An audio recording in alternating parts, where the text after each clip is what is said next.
She found out 3 nights before her wedding, not from a spy, not from a rival, from her own reflection in a bridal boutique mirror, while the man she was about to marry stood 20 feet away, laughing with her cousin about the size of her body. Serafina Vale had survived betrayal before, but nothing had ever prepared her for the sound of Roman Vescari calling her a whale wrapped in silk while she still wore his ring. Chicago's underworld was about to learn something it never expected. The woman they mocked was about to become the woman they feared. If you want to watch her burn the whole empire down, hit like, drop your city in the comments, and let's see how far this story travels. The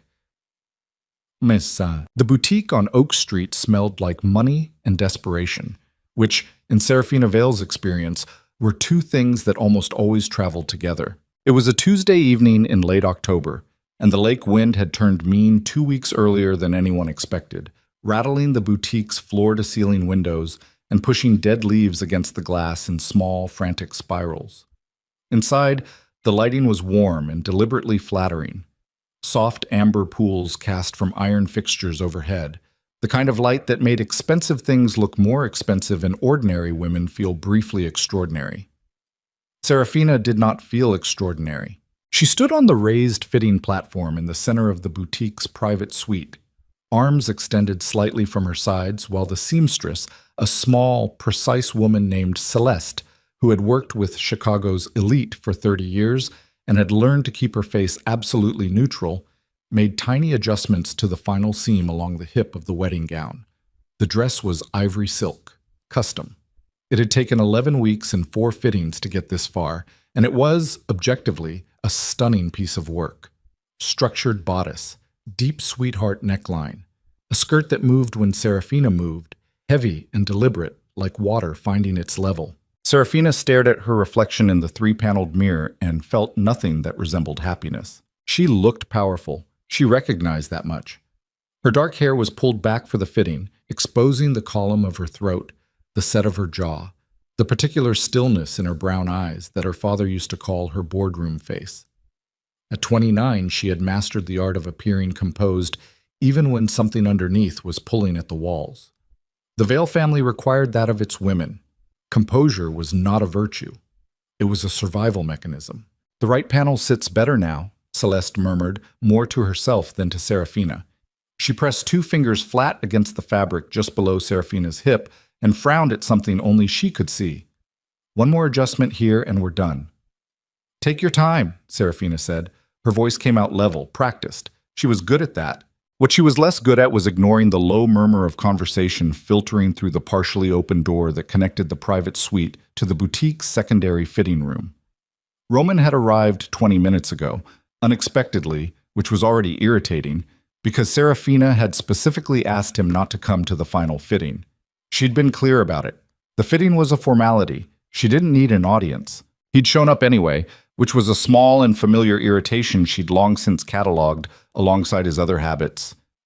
The way he checked his phone during dinner, the way he talked over her when other men were in the room, the way he held her hand in public like he was carrying something he hadn't decided whether to keep. Small things. The kind of things a woman told herself didn't matter when the larger arrangement was sound. The Vale Viscari alliance. That was the larger arrangement. 2 criminal dynasties with complementary territories. Her family's shipping empire controlling the Lake Michigan freight channels. His family's distribution network moving product through the South Side corridors. It made strategic sense. It had been discussed at the highest levels of both organizations for almost 2 years before Roman had started courting her in earnest. Serafina had been clear-eyed about all of it from the beginning. She was not naive about what this marriage was. She had simply allowed herself, in a private and poorly defended corner of herself, to believe that Roman had actually come to want her. Not just the ports, not just the shipping contracts. Her. The conversation through the door got a little louder. She heard Vanessa's laugh first, her cousin's particular bright, careless laugh, the one that had irritated Serafina since childhood. Then Roman's voice, lower, and something about the shape of it made Serafina go very still on the fitting platform.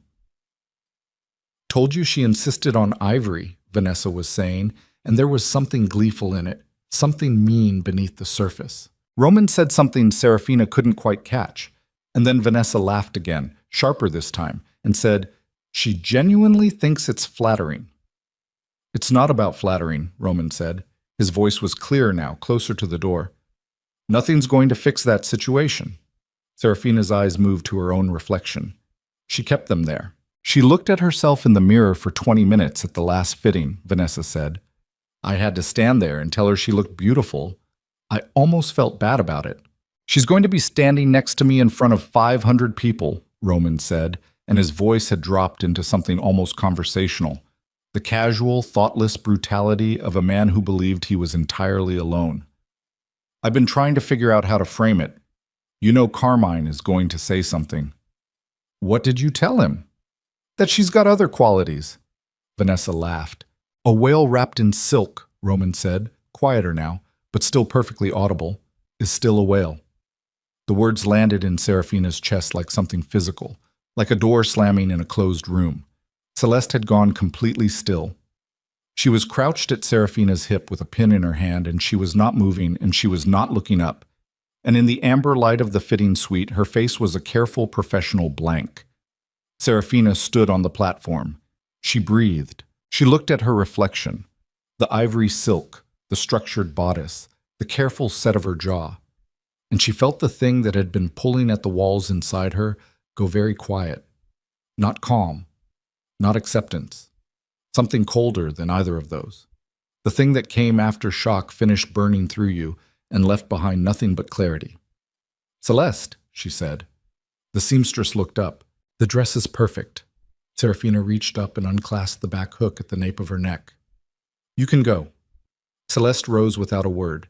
She gathered her pincushion and her measuring tape, and she walked out through the back of the suite with the particular speed of a woman who has survived 30 years of powerful people and knows exactly when to disappear. Serafina stepped down from the platform. She reached the small velvet tray on the side table, the one that held her watch, and her earrings, and the ring. The ring was a 4-carat emerald-cut diamond in a platinum setting. Roman had presented it to her at dinner at Alinea 6 months ago with the practiced ease of a man who had rehearsed the moment. She had said yes with the practiced ease of a woman who understood what the moment required. She picked it up now. She walked to the door. She pushed it open. Roman and Vanessa were standing close together near the window at the far end of the secondary fitting room, both with champagne glasses in hand, both wearing expressions that shifted, in the half-second it took them to register her presence, from easy amusement to something that was trying very hard to rearrange itself into innocence. Vanessa was 32 and had the particular beauty of a woman who had spent considerable resources maintaining it. Dark red hair, flawless skin, the kind of elegant construction that required constant upkeep and announced itself from across a room. She was wearing a slate blue dress that cost more than most people made in a month, and she was holding her champagne flute like a prop.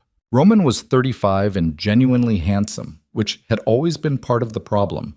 Strong jaw, dark eyes, the effortless physical confidence of a man who had never once been made to feel too much. He looked at Serafina across the fitting room with an expression she recognized now. She recognized it, and she cataloged it, and she filed it permanently alongside everything else she now knew, as the expression of a man deciding how to manage something inconvenient. "Sarah," he said, smooth, "I thought you were finishing up." "I was," she said. She crossed the room. She stopped in front of him. She looked at his face for a long moment, at the jaw and the dark eyes and the managed expression. And she thought about 6 months of expensive dinners and rare flowers and whispered promises in candlelight. And she thought about 11 weeks and 4 fittings and ivory silk. And she thought about the particular sound of his voice saying what he had just said, casual and careless and entirely unguarded, to her cousin. Then she held out her hand and let the ring fall. It hit the marble floor with a small, sharp sound and spun twice before settling. Roman stared at it. Then he looked up at her. "What the hell?" "I heard you," Serafina said. Something moved across his face. He had a good face for concealment.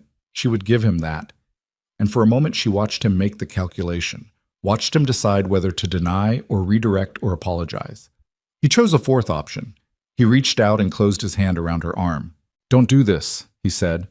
His voice had gone low and careful, the voice he used when he wanted to sound reasonable, and his grip was not quite hard enough to hurt, but was communicating the strong possibility of hard enough.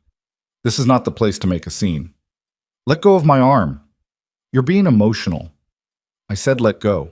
Serafina, his thumb pressed in. If you walk away from this wedding, it will not go well, for you or for your family. You understand what I'm saying. You are not stupid, whatever else you are. She looked down at his hand on her arm. She looked at Vanessa, who had gone very still near the window with her champagne flute half raised and her flawless face doing something complicated. Then she looked back at Roman. Whatever else I am, she repeated. She peeled his fingers off her arm one at a time. Then she walked out, through the boutique floor, past the rack of sample dresses, and the glass cases of bridal jewelry and the wide-eyed young sales associate who had clearly heard more of the evening than she'd expected to and was now staring at her phone screen with aggressive determination.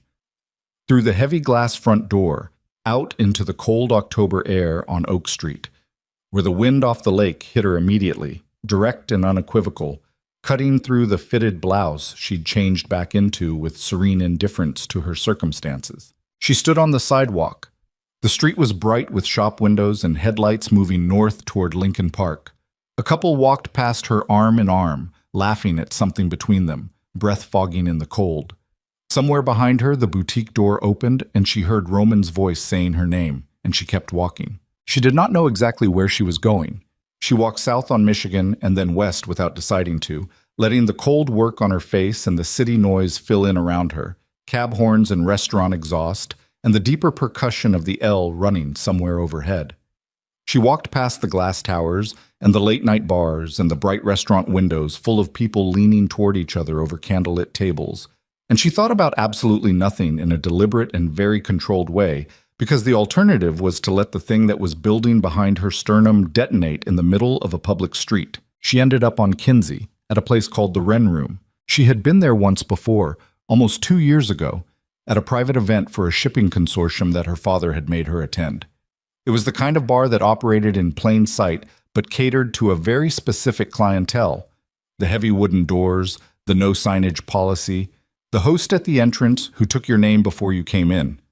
Old money, new crime, and the practiced indifference of people who understood that both required the same fundamental discretion. The host recognized her. He let her in without ceremony. Inside it was warm and deliberately dim, the kind of darkness that felt like a decision rather than an oversight. Leather booths along the walls, a long mahogany bar with low pendant lights above it, soft jazz from somewhere that wasn't intrusive enough to notice. The crowd was thin on a Tuesday, a few occupied booths, a cluster of men in expensive suits near the far end of the bar, a woman alone in the corner who looked like she was waiting for someone who wasn't coming. Serafina sat at the bar.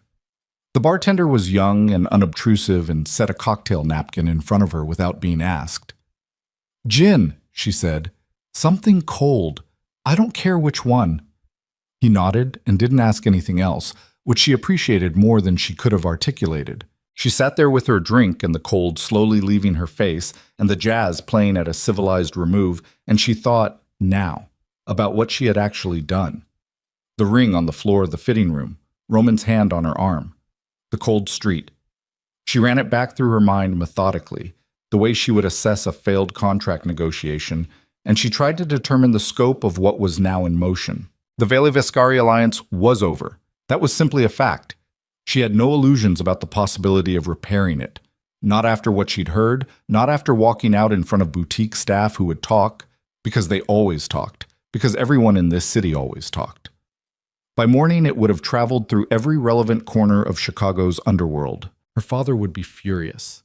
Domenico Valle was 71 and had built the shipping empire with his own hands, and 2 bad decades, and he still ran every significant decision through the same calculus: what was good for the business. He had approved this alliance with the same frank practicality with which he'd approved every major business decision of his life, and he was not going to receive the news of its collapse with equanimity. Roman's family would be worse. Carmine Vescari was 74 and had the particular bitterness of a man who had been denied things he believed he deserved for most of his adult life. The South Syndicate needed this alliance, needed the Lake Michigan access it would provide. Without the Vail ports, their distribution capabilities were significantly constrained, Carmine would not simply accept the loss. He would look for ways to apply pressure, and he had always been creative about that. And Roman himself. She thought about his hand on her arm, the grip that wasn't quite hard enough but was communicating. Whatever else you are. Serafina drank her gin. She was on her second drink when she became aware of someone sitting down one seat away from her at the bar. She registered it peripherally and didn't look up. The Wren Room had a policy about unsolicited conversation. It was the kind of place where people came to be left alone in expensive proximity to other people who were also being left alone. And that mutual understanding was part of what you were paying for. But the man who had just sat down did not order a drink. He set both hands on the bar, unhurried, and said, "You walked out." Serafina looked up. She knew who Dante Moretti was. Everyone in Chicago who operated at her level knew who Dante Moretti was. You would have been a liability to your organization if you didn't. He was 51, though he looked younger in the way that men of extreme physical capability sometimes did. Not soft. Nothing about him was soft, but there was a density to him, a settled quality, like something that had been compressed under enormous pressure until it became something harder than what it started as. He was broad through the shoulders in a way that a good tailor could minimize but not erase. Dark hair gone silver at the temples, a face that had been good-looking once and was now something more interesting, a jaw that had taken hits and a nose that had been broken at least once, and a pair of dark gray eyes that looked at you with the particular unhurried attention of a man who had long since stopped needing to perform anything for anyone. He was the head of the North Side outfit. He had been for 11 years since he'd taken control from the Ferretti family in a transition that the newspapers had called a consolidation, and that everyone who was paying attention had understood to be something considerably more absolute. He was the most powerful criminal figure in Chicago, and possibly the most feared man in the upper Midwest, and he was sitting one seat away from her at the bar of the Wren Room, looking at her with those gray eyes like she was something that required careful assessment. "What did you say?" she said. "I said you walked out." He didn't repeat it like she hadn't heard. He repeated it like the fact itself was worth examining. "From the boutique on Oak, the Vescari engagement." Serafina turned fully toward him. "How do you know about that?" "It happened 45 minutes ago, and you're in a bar known to half the city's senior crime figures." He glanced at her glass. "I know about most things that happen in my city." "His city," Serafina said. "Roman's city, according to Roman. Roman Vescari is a mid-level underboss with a good family name and poor judgment." Dante's voice was even.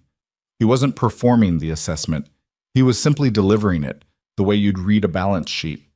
He has held together his father's operation on the strength of inherited loyalty and nothing else.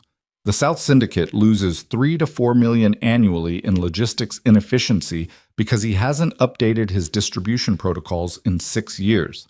A pause. "But you know all of this already." She did. She had read the numbers before she'd agreed to the courtship. She was her father's daughter in at least that respect. "You've been sitting here since I came in," she said. "I was here before you arrived.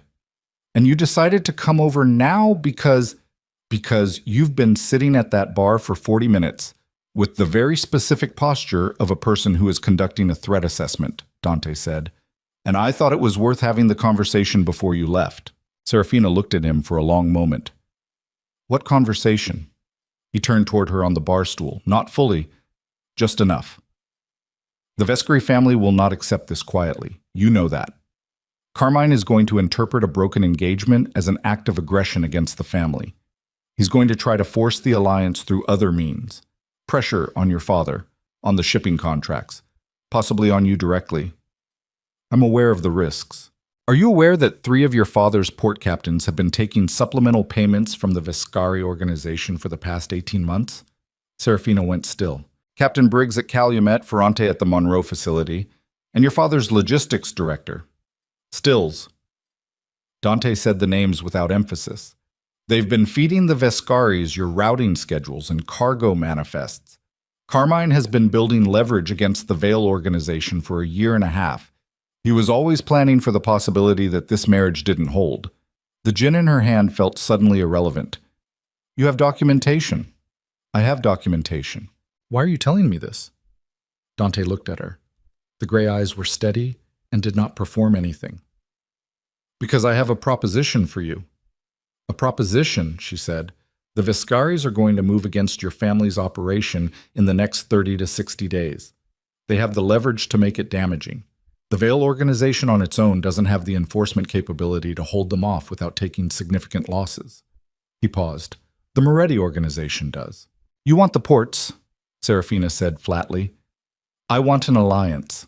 He didn't flinch from the directness. The North Side has been looking for a controlled Lake Michigan access point for 4 years. Your family's shipping network is the most efficient private freight operation on the water. It makes strategic sense.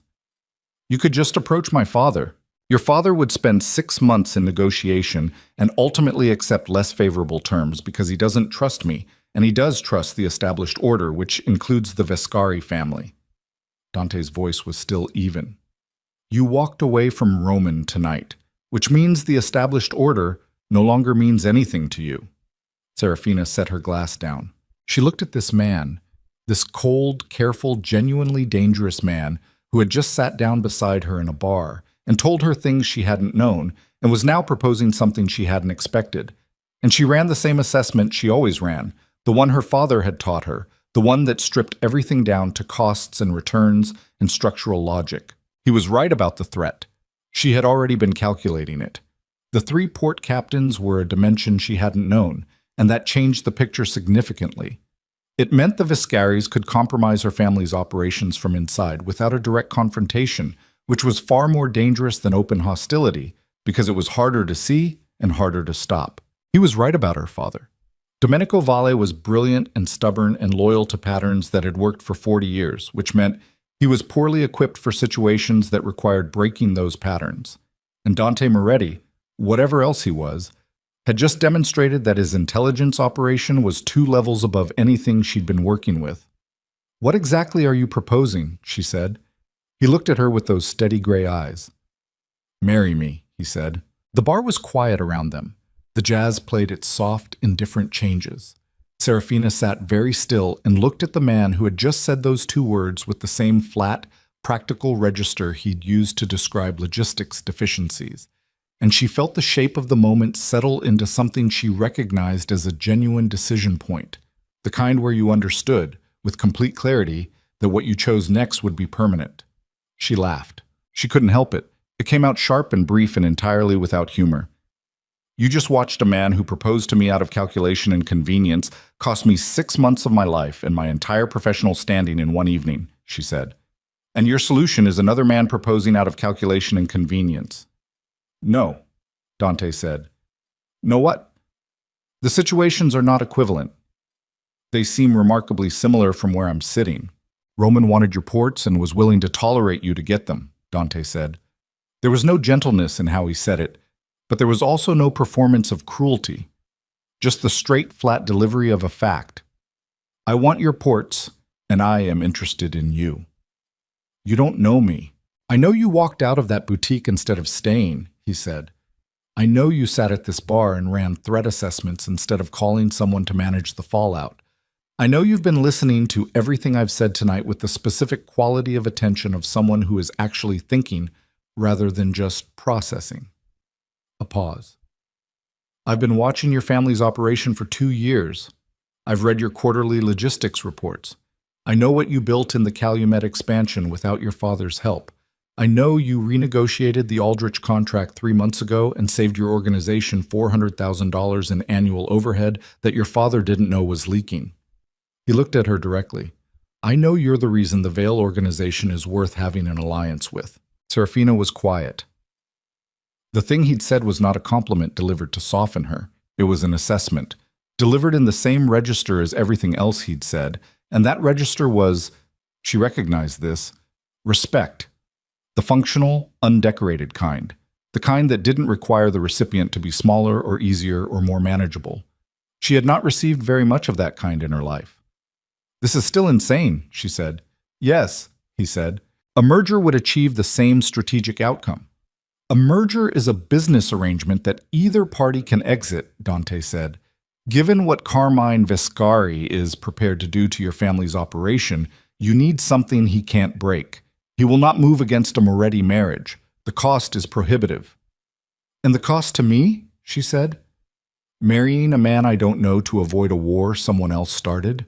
Dante was quiet for a moment. Then he said, I won't pretend the circumstances are ideal, but I'll tell you what I told you before, and I mean it the same way both times. You haven't told me anything before, Serafina said. We've never spoken. No, he said, but I'll tell you now. He looked at her, and the gray eyes were absolutely level. You are not too much. The men who've been in your life have simply been too weak to stand beside you. The bar was quiet. Serafina felt something happen in her chest that she did not immediately have a name for. Not warmth, exactly. Something harder than warmth. Something that felt like a hinge releasing on a door that had been locked for a long time. She looked at him for a long moment. Then she picked up her gin and finished it and set the glass down. I want the documentation on the port captains tonight, she said. I want a full written proposal. Terms, timeline, structural arrangement by 6 tomorrow morning. I want my own lawyer present for any formal agreement, and I want right of first approval on every decision that affects Vale shipping operations. Those are non-negotiables. Dante looked at her. Something moved at the corner of his mouth. Not quite a smile, but the suggestion of one, quickly contained. Anything else? He said. Yes, Serafina said. She stood, reaching for her coat. If you're lying to me about any of it, the port captains, the Viscari threat, any of it, I will burn your organization to the waterline, and I will not lose a night of sleep over it. She looked at him steadily. I believe you, Dante said. She held his gaze for one more beat. Then she put on her coat, buttoned it against the October cold she was about to walk back into, and walked toward the door. She had made it 4 steps when his voice came from behind her, still even, still unhurried. Serafina. She stopped. Didn't turn. The documentation will be at your hotel by midnight, he said, and the proposal will be on your table by 5:30. She walked out into the cold. On the street, the wind hit her face, and the city noise rushed back in, and she stood for a moment with the weight of the evening pressing down on her from every direction. Roman's voice through the door, the rings spinning on the marble floor, the gray-eyed man in the bar saying things that sounded like respect, and proposing something that sounded like madness, and she breathed through it, steady and deliberate, the way she'd learned to breathe through things that were too large for immediate processing. Then her phone buzzed. She pulled it out. A text from an unknown number, no name, just an address on the north side and 2 words beneath it, documentation, midnight. Then, a second later, a second text from the same number, and this one said nothing at all. Just a photograph. Clear, time-stamped, taken inside what appeared to be a private meeting room.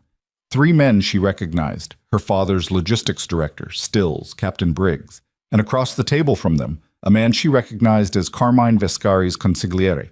On the table in front of them, a document. She couldn't read the full text from the photo, but she could read the header, clear and damning in the overhead light of that room. Vale Shipping.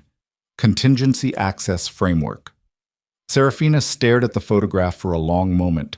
Then she put her phone in her pocket and started walking north, into the cold and the city noise and the October dark, toward the decision she'd already made, even if she hadn't said it out loud yet. Behind her, somewhere on Oak Street, a diamond ring was still lying on the floor of a bridal boutique. Ahead of her, Chicago's skyline burned against the black sky, indifferent and enormous and full of things that were about to change. She was 3 blocks away when her phone buzzed again, this time the number she recognized. Roman. She looked at the screen for 1 full second. Then she put the phone back in her pocket without answering and kept walking, and the cold wind pushed at her back like something impatient, like the city itself was trying to tell her something she was only just beginning to understand. The documentation arrived at 11:47 p.m., not slipped under the door, not left with the front desk. A knock. Precise. 3 beats. Nothing rushed. And when Serafina opened the door of her suite at the Langham, there was a man she didn't recognize standing in the hallway, holding a manila envelope with the particular stillness of someone who had been trained to occupy space without drawing attention to it. Medium height, dark jacket, a face that communicated nothing and intended to. He held out the envelope. She took it. He left without speaking. She stood at the window with the city spread out below her and read through the documentation for an hour and 40 minutes. Photographs. Financial transfers. routing schedules with handwritten annotations and a margin she recognized as Still's script. She'd seen enough of his notes over 5 years to know the particular slant of his sevens. Cell phone records, partially redacted but with enough intact to establish pattern. Meeting transcripts. And at the back of the folder a single page that was worse than all of it combined, a draft contract between the Vescari organization and a Hong Kong logistics firm, outlining terms for acquiring controlling interest in 3 Vale freight terminals, contingent on the dissolution of the Vale Vescari marriage agreement.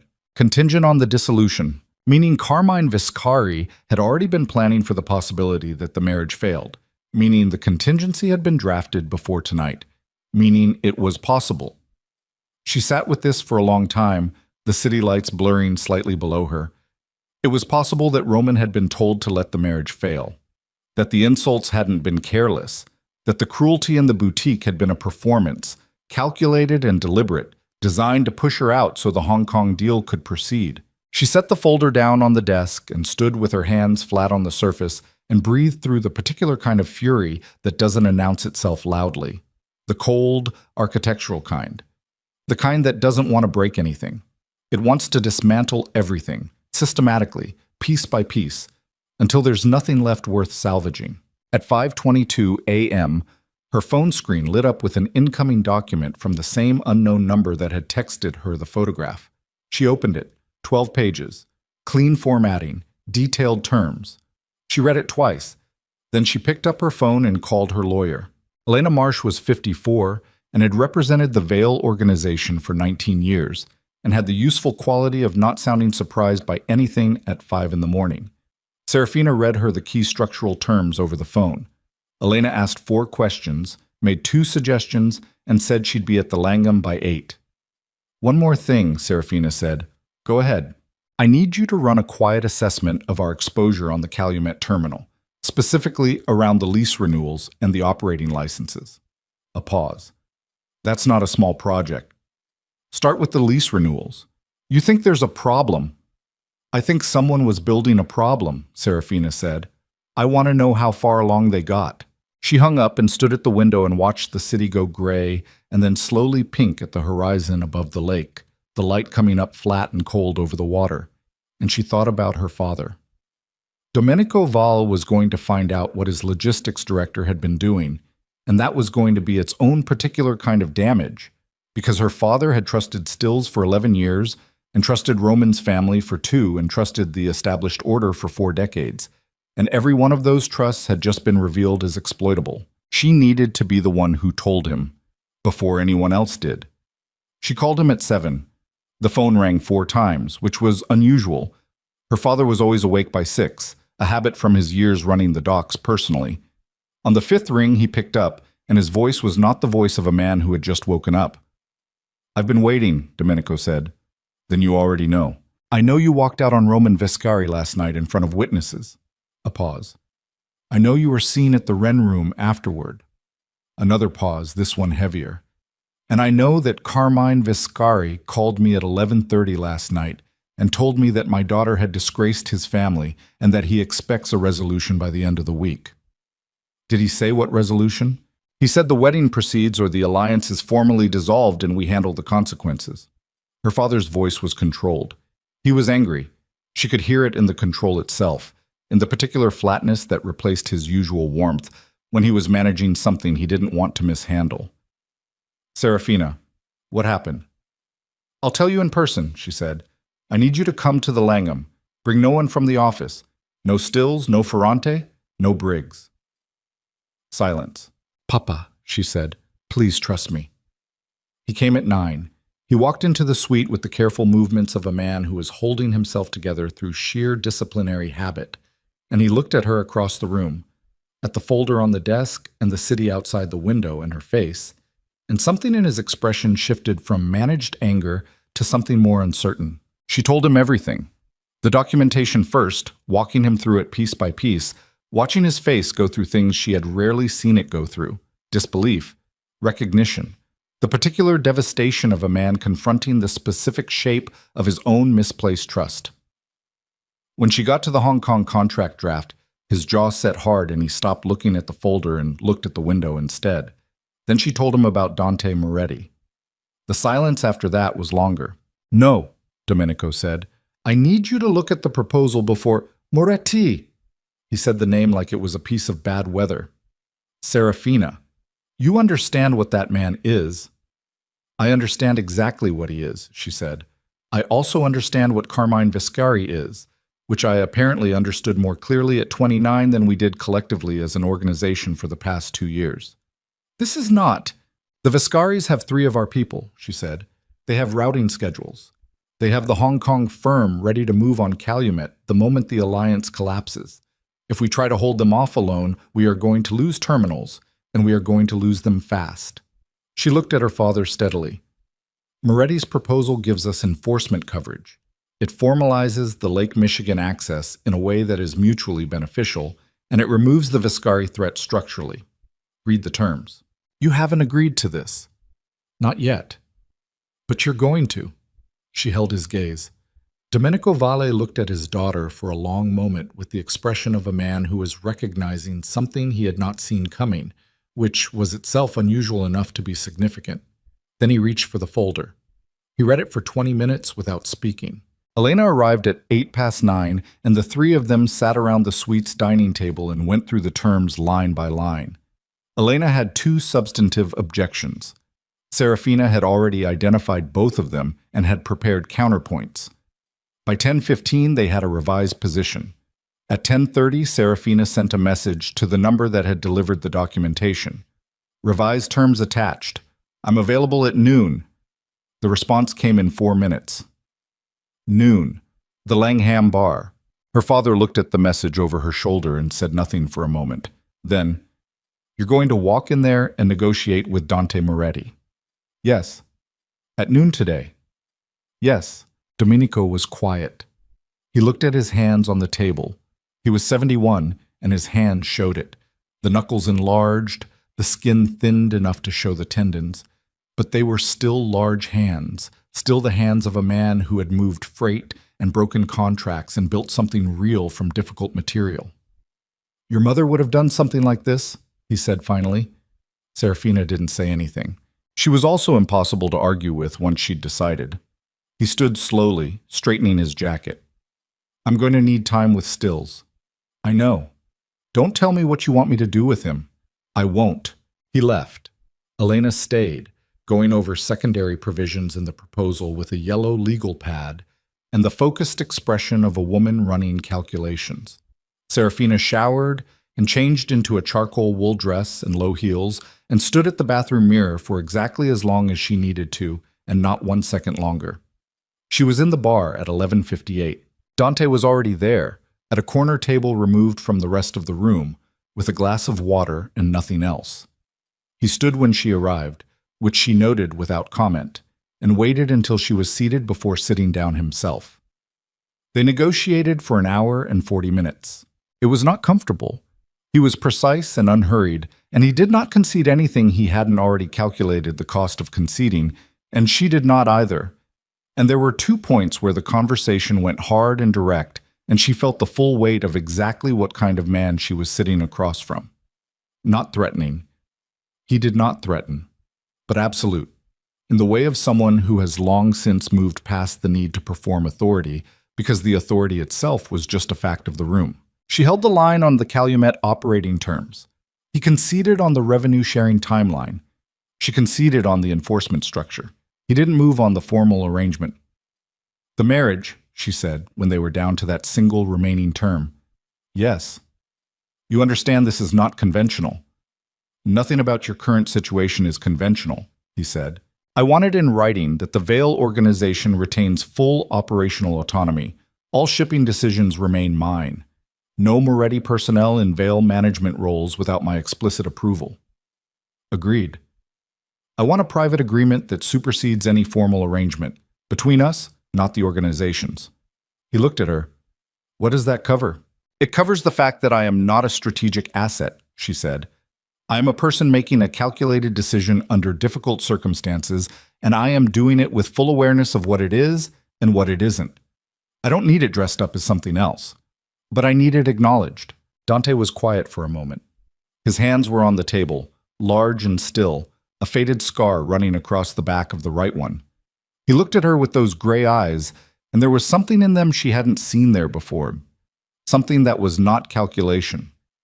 "You have my word," he said. "Your word isn't a document."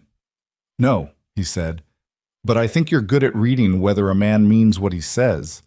She looked at him for a long beat. "Thursday," she said. "We do this Thursday.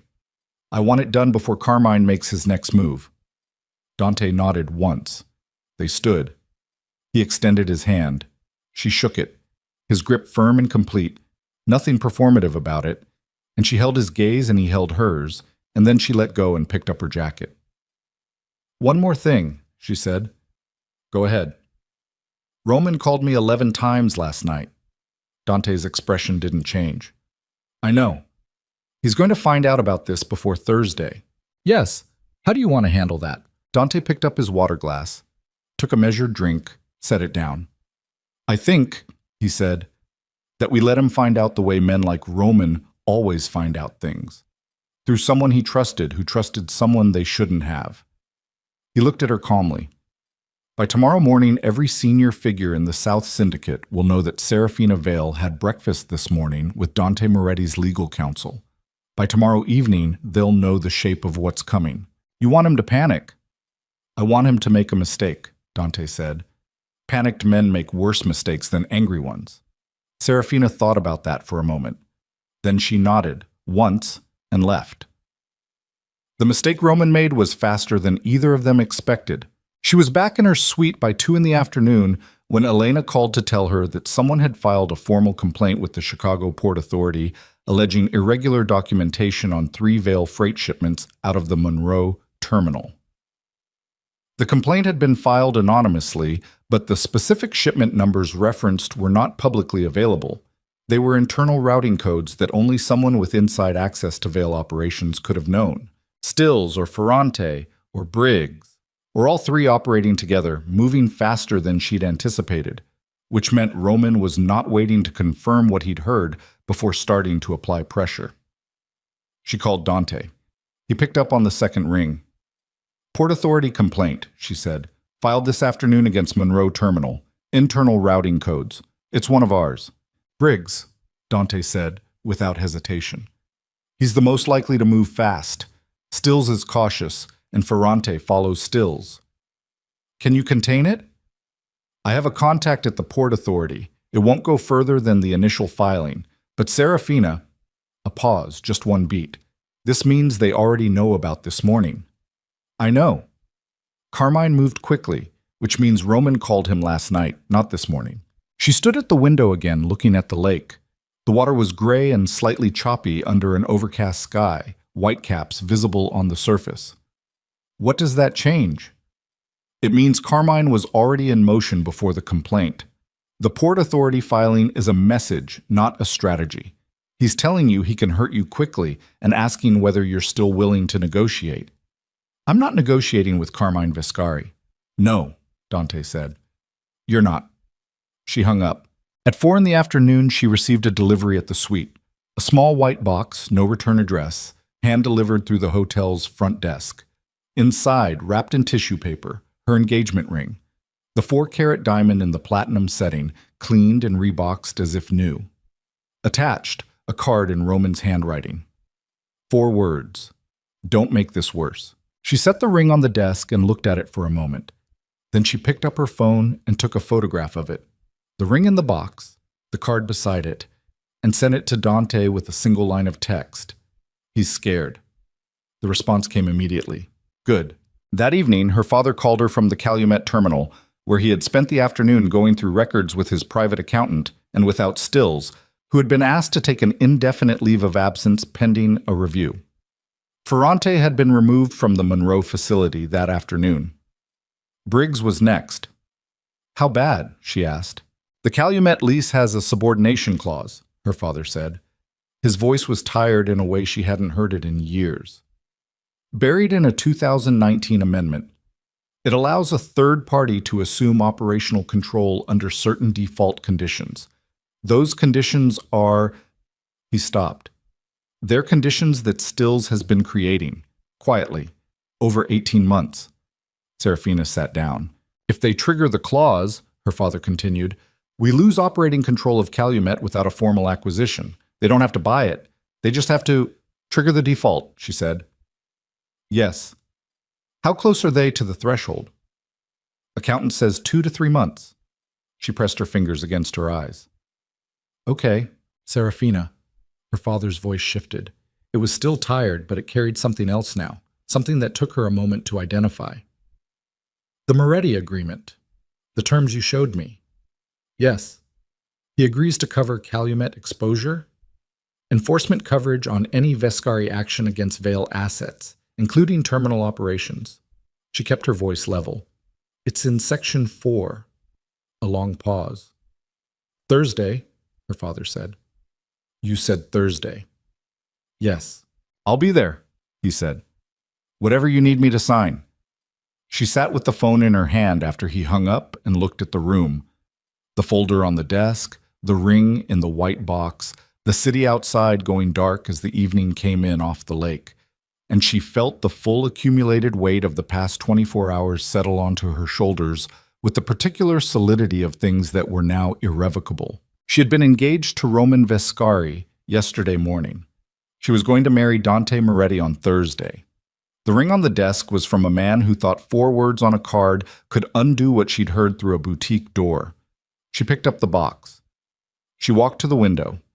She thought briefly about what it would feel like to throw it, but that was theater, and she was done with theater. She set it back on the desk. Tomorrow, she had 3 meetings. Elena at 8, her father and the accountant at 10, and a conversation she was not looking forward to with her cousin Vanessa, who had called twice and texted 6 times and whose messages had moved progressively from breezy to defensive to something that read like the early stages of panic. Serafina had not responded to any of them. She was still deciding what Vanessa was to her now, and that was a question she did not have the bandwidth to answer tonight. At 10:15, her phone rang. Unknown number. Different from Dante's, different from the documentation contact. She almost didn't pick up. She picked up. Miss Vale. A man's voice. Older, deliberate. This is Carmine Vescari. She said nothing. I understand you've been having an eventful couple of days, Carmine said. His voice was the voice of a man who believed patience was a weapon. I wanted to offer you the opportunity to have a conversation before things proceed any further in a direction that would be unfortunate for everyone. How did you get this number? I get most things I want, Miss Vale. That's the point I'm making. A pause. My son behaved poorly. I'm prepared to acknowledge that. I'm also prepared to discuss a revised arrangement that addresses your concerns. My concerns? She said. Roman is willing to... Mr. Vescari, Serafina said. Her voice was steady and quiet. I am not going to marry your son. That decision is final, and it was made before I knew about the subordination clause in the Calumet lease, before I knew about the Hong Kong logistics firm, and before I knew about the 3 members of my organization your people have been paying for 18 months. She let that land. I'm telling you, I knew none of that when I walked out. I walked out because of what your son said about me. Everything else I found out afterward. Silence. Now I know everything, she said, and I am still not going to marry your son. Miss Vale. His voice had changed. The patience was still there, but something underneath it had hardened. You should think very carefully about what you're putting in motion. I have thought carefully, she said. I've been thinking since 11 p.m. last night, and I haven't stopped. I'm very good at it.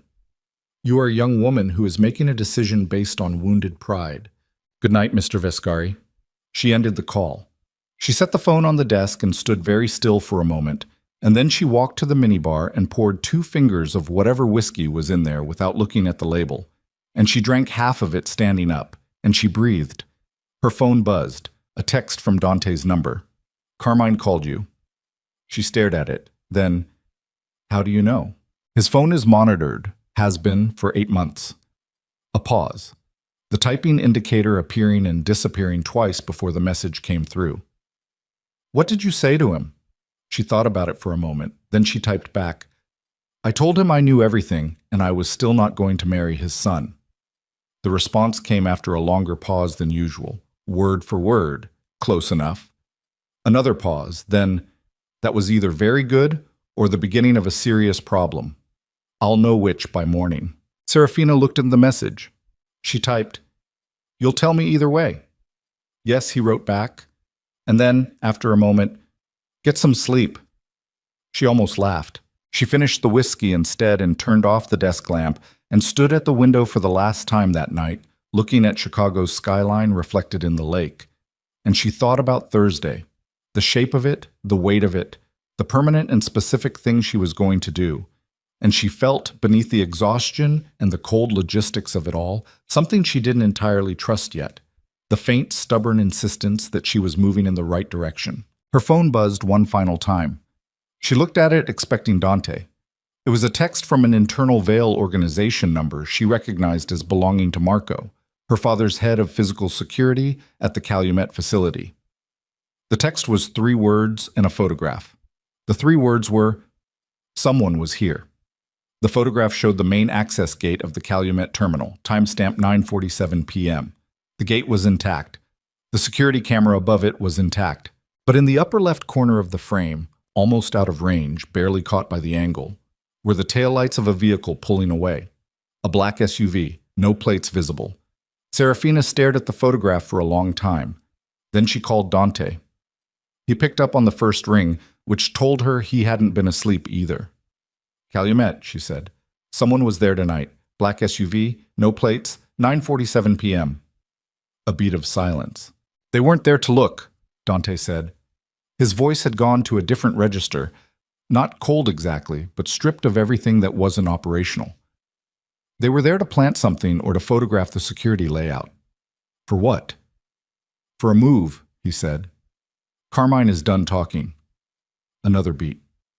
"Serafina, we can't wait until Thursday." She stood at the window with the phone against her ear and the photograph on her screen and the whiskey glass empty on the desk behind her. "When?" she said. "Tomorrow morning," Dante said. 7 a.m. Viscari Estate. Her breath caught.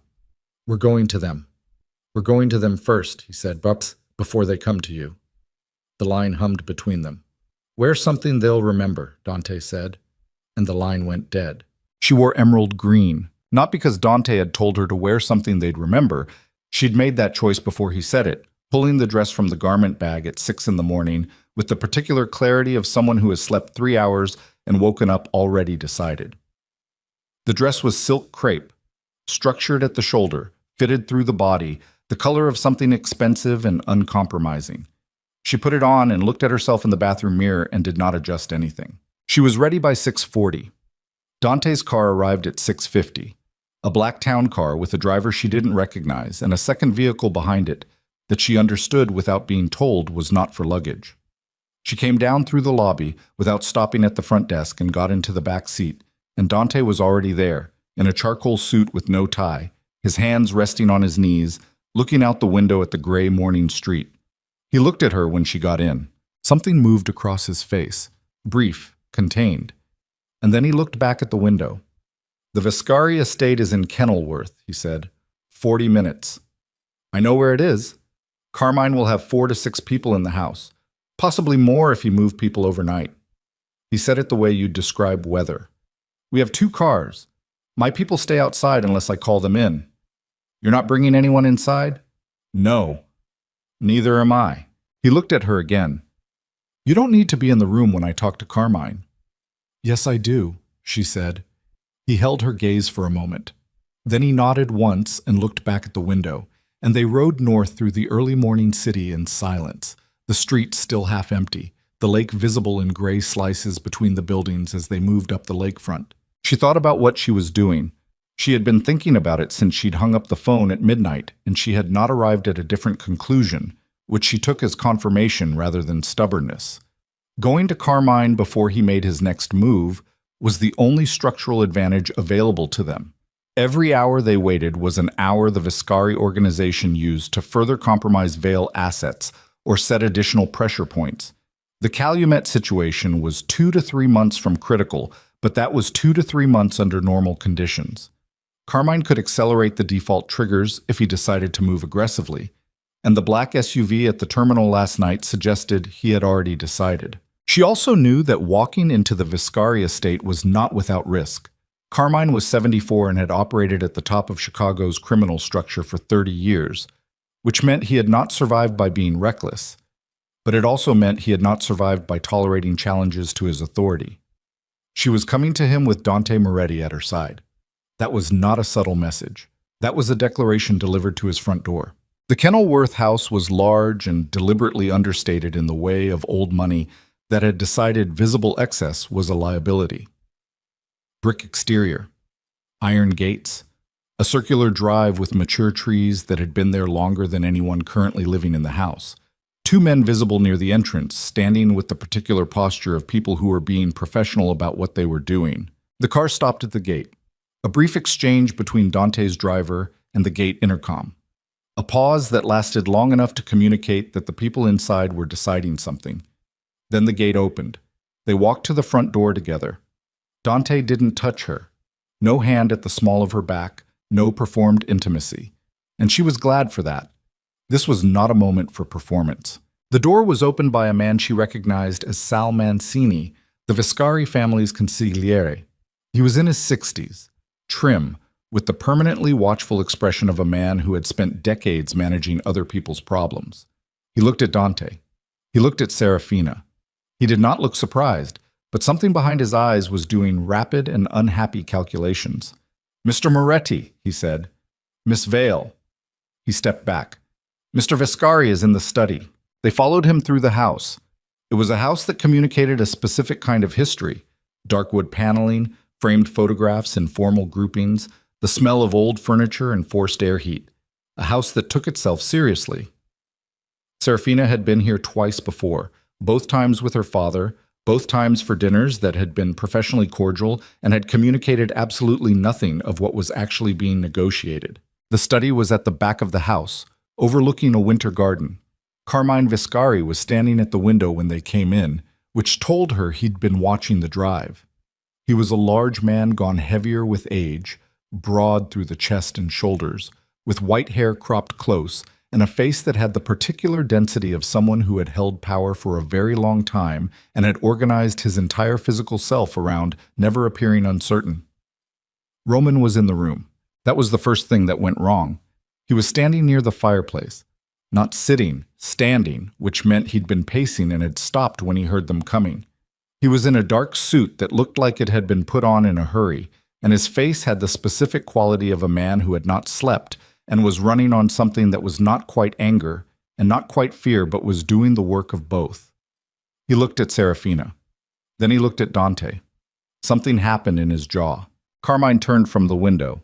He looked at them both with the careful assessment of a man running a calculation he'd been running since the gate call. Then he gestured at the chairs arranged in front of his desk with a deliberateness that communicated he was choosing to treat this as a meeting rather than an intrusion, which was itself a decision about what kind of power he wanted to project. "Sit down," he said. No one sat. "Mr. Viscari," Dante said. His voice was perfectly level. "You sent a vehicle to the Calumet terminal last night." Carmine's expression didn't shift. "I don't know what you're referring to." "That's fine," Dante said. "You don't need to confirm it. I'm telling you that I know, so that we're starting from an accurate place." "You came to my home at 7 in the morning, Carmine said, "to tell me what you know." "I came to your home to offer you an exit," Dante said, "before the alternative becomes necessary." Roman moved. Not toward them. Just a shift of weight. A repositioning near the fireplace. The movement of a man who needed to do something with the energy in his body. He looked at Serafina again, and this time she looked back. And what she saw in his face was not remorse. It was the specific frustration of a man who had made a calculation that wasn't working out the way he'd planned. "You don't have the standing to come into this house and offer me anything," Carmine said. He said it without heat, which was more effective than heat would have been. The Moretti organization does not have a claim on Vale shipping. Whatever conversation you've had with Serafina in the past 48 hours is a private matter, and it has no standing in this room. "It will have standing Thursday morning," Dante said, "when it becomes a formal arrangement." The room went quiet. Roman's head came up. Carmine looked at Serafina for the first time since they'd walked in. Really looked at her. Not the managed, assessing look he'd given her at dinners, but the direct, stripped look of a man revising his understanding of a situation. Is that what this is? He said. Not a question. Yes, Serafina said. You're marrying Dante Moretti. Yes. Carmine was silent for a moment. Then he turned to look at his son. Roman was looking at Serafina with an expression she had not seen on his face before. It was not anger, though anger was underneath it. It was something rawer than that. The specific, ugly look of a man confronting evidence that something he had dismissed as leverage had become something else entirely, something he could no longer manage or contain. You don't know what you're doing, Roman said. His voice was tight and controlled and not quite succeeding at either. You said that on the phone last night, Serafina said. 11 times. This isn't... He stopped, pressed his lips together. Dante Moretti is not... Roman. Carmine's voice was sharp and brief, a single cut. Roman stopped. Carmine looked at Dante. The calculation behind his eyes was visible now, running openly in the way of a man who had decided there was no advantage to concealing it. What are the terms? He said. Complete withdrawal from Vale assets, Dante said. The 3 employees returned to Vale operational control pending the organization's own review. The Hong Kong arrangement dissolves. The Port Authority complaint is withdrawn by end of business today. And if I decline? Then the Moretti organization considers the Calumet action a hostile move against an allied asset, Dante said, and we respond accordingly. The words were not loud. They didn't need to be. Carmine looked at him. The silence went on for a long moment, and in that silence Serafina could hear the fire moving in the grate, and somewhere deeper in the house a door closing, and the particular quality of a room in which everyone understood what was actually being said beneath the words being spoken. Then Roman said, He doesn't know. She turned and looked at him. Roman was looking at his father. Something in his face had changed. The controlled frustration had opened into something more complicated, something that looked almost like it was making a decision. Roman, Carmine said, low, precise, a warning. She doesn't know either, Roman said. He looked at Serafina now. Dante Moretti has been trying to acquire access to your family's Lake Michigan terminals for 4 years. You know that. What you don't know... He stopped, looked at his father, looked back at her. What you don't know is that he's the reason the Calumet subordination clause exists. The fire crackled. Somewhere a clock ticked. Serafina stood very still. The 2019 amendment, Roman said, the one with the clause buried in it. Stills didn't write that for us. His voice was steady now, almost relieved, the voice of a man who had chosen a direction and was committed to it. He wrote it for Moretti. He's been Moretti's man inside your organization for 3 years, not ours. We found out 8 months ago. We flipped him, paid him more, told him to keep feeding Moretti bad information. But the clause was already in place. A pause. Dante Moretti built the mechanism to take Calumet 2 years before we found it. He was just waiting for the right moment to use it. The room was absolutely silent. Serafina did not look at Dante. She could feel him beside her, the stillness of him, the particular quality of a man deciding how to handle something. And she did not look at him because she needed to think, and looking at him would stop her from thinking. She looked at Roman instead. Why are you telling me this? She said. Her voice came out level. She was grateful for that. Because you're about to make the biggest mistake of your life, he said. And because... He stopped, ran one hand through his hair, a gesture she had seen him make before, a real gesture under the managed surface. Because what I said about you in that boutique was... I was wrong. And I know that doesn't fix it, but I'm not going to let you walk into something worse because of what I did. Serafina looked at him for a long moment. Then she looked at Carmine, whose expression had gone completely unreadable. Then she looked at Dante. He was looking straight ahead, not at her, not at Roman, at some neutral middle distance. His hands were at his sides. His face was the face she had seen across the table at the Wren Room, at the Langham Bar. Controlled, certain, stripped of performance. But something in the set of his jaw was different. Is it true? She said. He didn't answer immediately. In that half-second of silence, she felt the floor of the past 48 hours shift beneath her. The documentation, the proposal, the negotiation, the gray eyes that had said things that sounded like respect. And she felt something in her chest that she identified with cold precision as the specific sensation of having been managed. Stills worked for me, Dante said. Yes. The room held its breath. The clause was my mechanism, he said. That's also true. And the documentation you gave me. Her voice was very quiet. The photographs of the meeting, the contract draft. All accurate, he said. The Viscari organization did turn Stills. He was feeding me their information for the past 8 months and feeding them mine. What I gave you was real. But the original architecture was mine, he said. Yes. She looked at him. She looked at him with the full force of what she was currently feeling, which was considerable, and she made herself do it with her face still, because the alternative was to let this room see something she was not prepared to give it. You built the threat, she said, and then you offered to protect me from it. Yes. One word, flat and complete, without deflection. Roman made a sound that was not quite a laugh. Carmine said nothing. Get out of my way, Serafina said. She walked to the door. Her heels were loud on the hardwood floor, and she didn't soften them. She walked through the study door and through the hallway with its dark paneling and its framed photographs and its smell of heat and old wood, and she walked through the front door and out into the cold Kenilworth morning, where the November air hit her face and the sky was low and white, and the drive was empty except for the 2 cars and the men beside them who watched her come out with carefully neutral expressions. She walked to the second car, not Dante's car, the follow vehicle, and she looked at the driver. Take me back to the city, she said. Ma'am, I said take me back to the city. The driver looked past her shoulder. She turned. Dante had come out of the house behind her. He was walking toward her at the unhurried pace of a man who understood that speed would make things worse and had decided on a different approach. She turned back to the driver. Now, she said. The driver looked at Dante. 1 beat. Then he looked at Serafina, and something in her face must have communicated something definitive, because he reached back and opened the rear door. She got in. Dante reached the car as the door closed. He did not try to stop it. He stood on the drive, and she could see him through the window. The gray sky behind him, the iron gate at the end of the drive, his hands at his sides. And then the car moved, and the drive fell away behind her, and the gate came and went, and she was back on the Kenilworth streets with the bare trees and the lakefront houses and the flat November sky above everything. She sat in the back seat and looked at the street and breathed. She was aware with absolute clarity of the shape of where she was.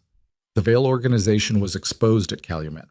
That was real, regardless of who had built the exposure. The Viscari organization was still a threat.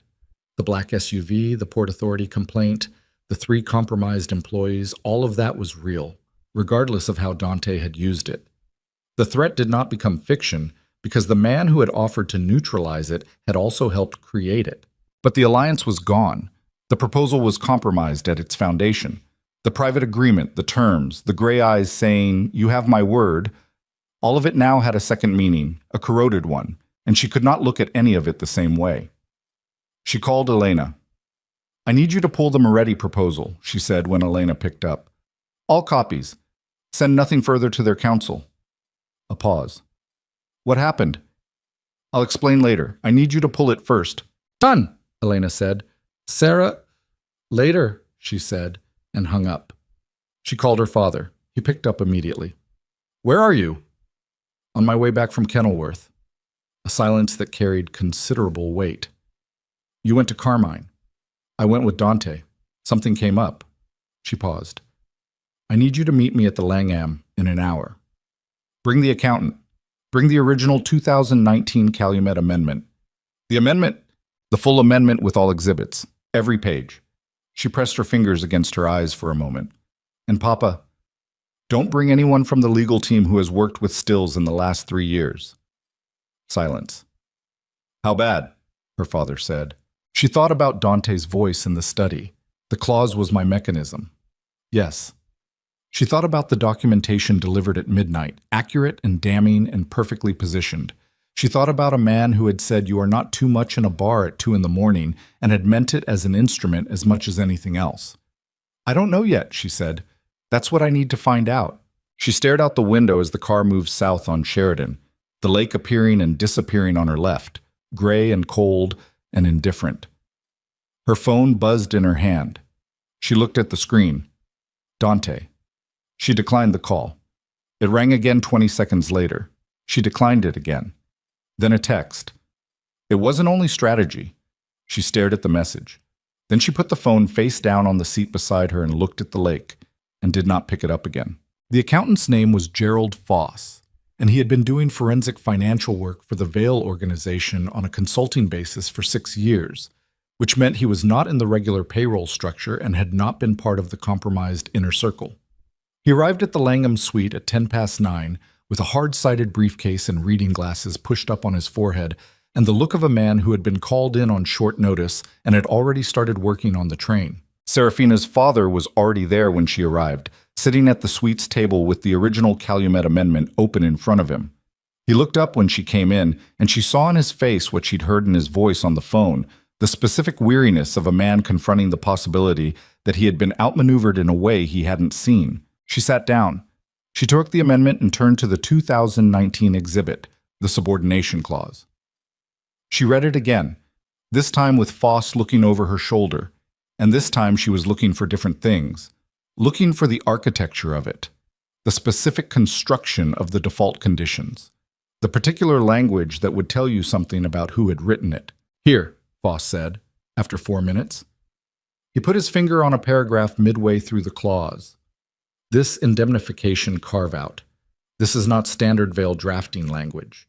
Your organization uses a specific form for indemnification language that goes back to...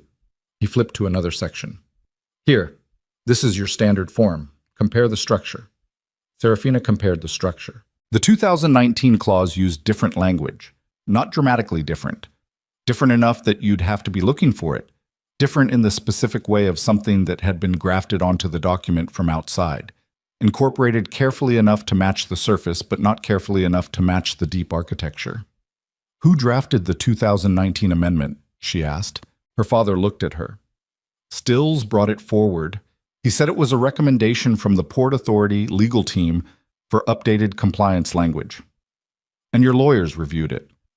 One lawyer reviewed it, a junior associate at Kettner and Marsh. He paused. Who has since left the firm? Serafina sat back. Foss was still looking at the document. The carve-out creates a specific trigger condition that almost no normal operating circumstance would generate, he said slowly. Except one. He looked up. If you have a customs hold on more than 15% of your active Calumet shipments simultaneously, it triggers a review period during which a third party with a documented logistics interest can petition for interim operational control. A customs hold, Serafina said. A coordinated customs hold, Foss said, on 15% of active shipments at one time, which is not something that happens organically. It would have to be arranged. Through someone with access to routing schedules, Serafina said, and a contact at customs enforcement, her father said. They looked at each other. He was going to manufacture the trigger, Serafina said. Stills provides the routing schedules. Someone inside customs flags the shipments. 15% simultaneously go on hold. Dante petitions for interim control under the clause. She looked at the document. How long does the interim control period last? Foss looked. 90 days initially. Renewable. In 90 days, you can restructure an entire operation, her father said. In 90 days, Serafina said quietly, you can make the interim permanent. The suite was very quiet. Outside, the city went about its Tuesday morning, indifferent to what was being understood inside this room. Her father reached out and closed the amendment. He set his hands flat on top of it. He looked at Serafina with the expression of a man who is deciding how much of what he is feeling he is going to allow to be visible. He came to you that night at the Wren Room, he said. Yes, he knew you'd be there. He was there before I arrived, she said. I walked in and he was already there. Her father said nothing.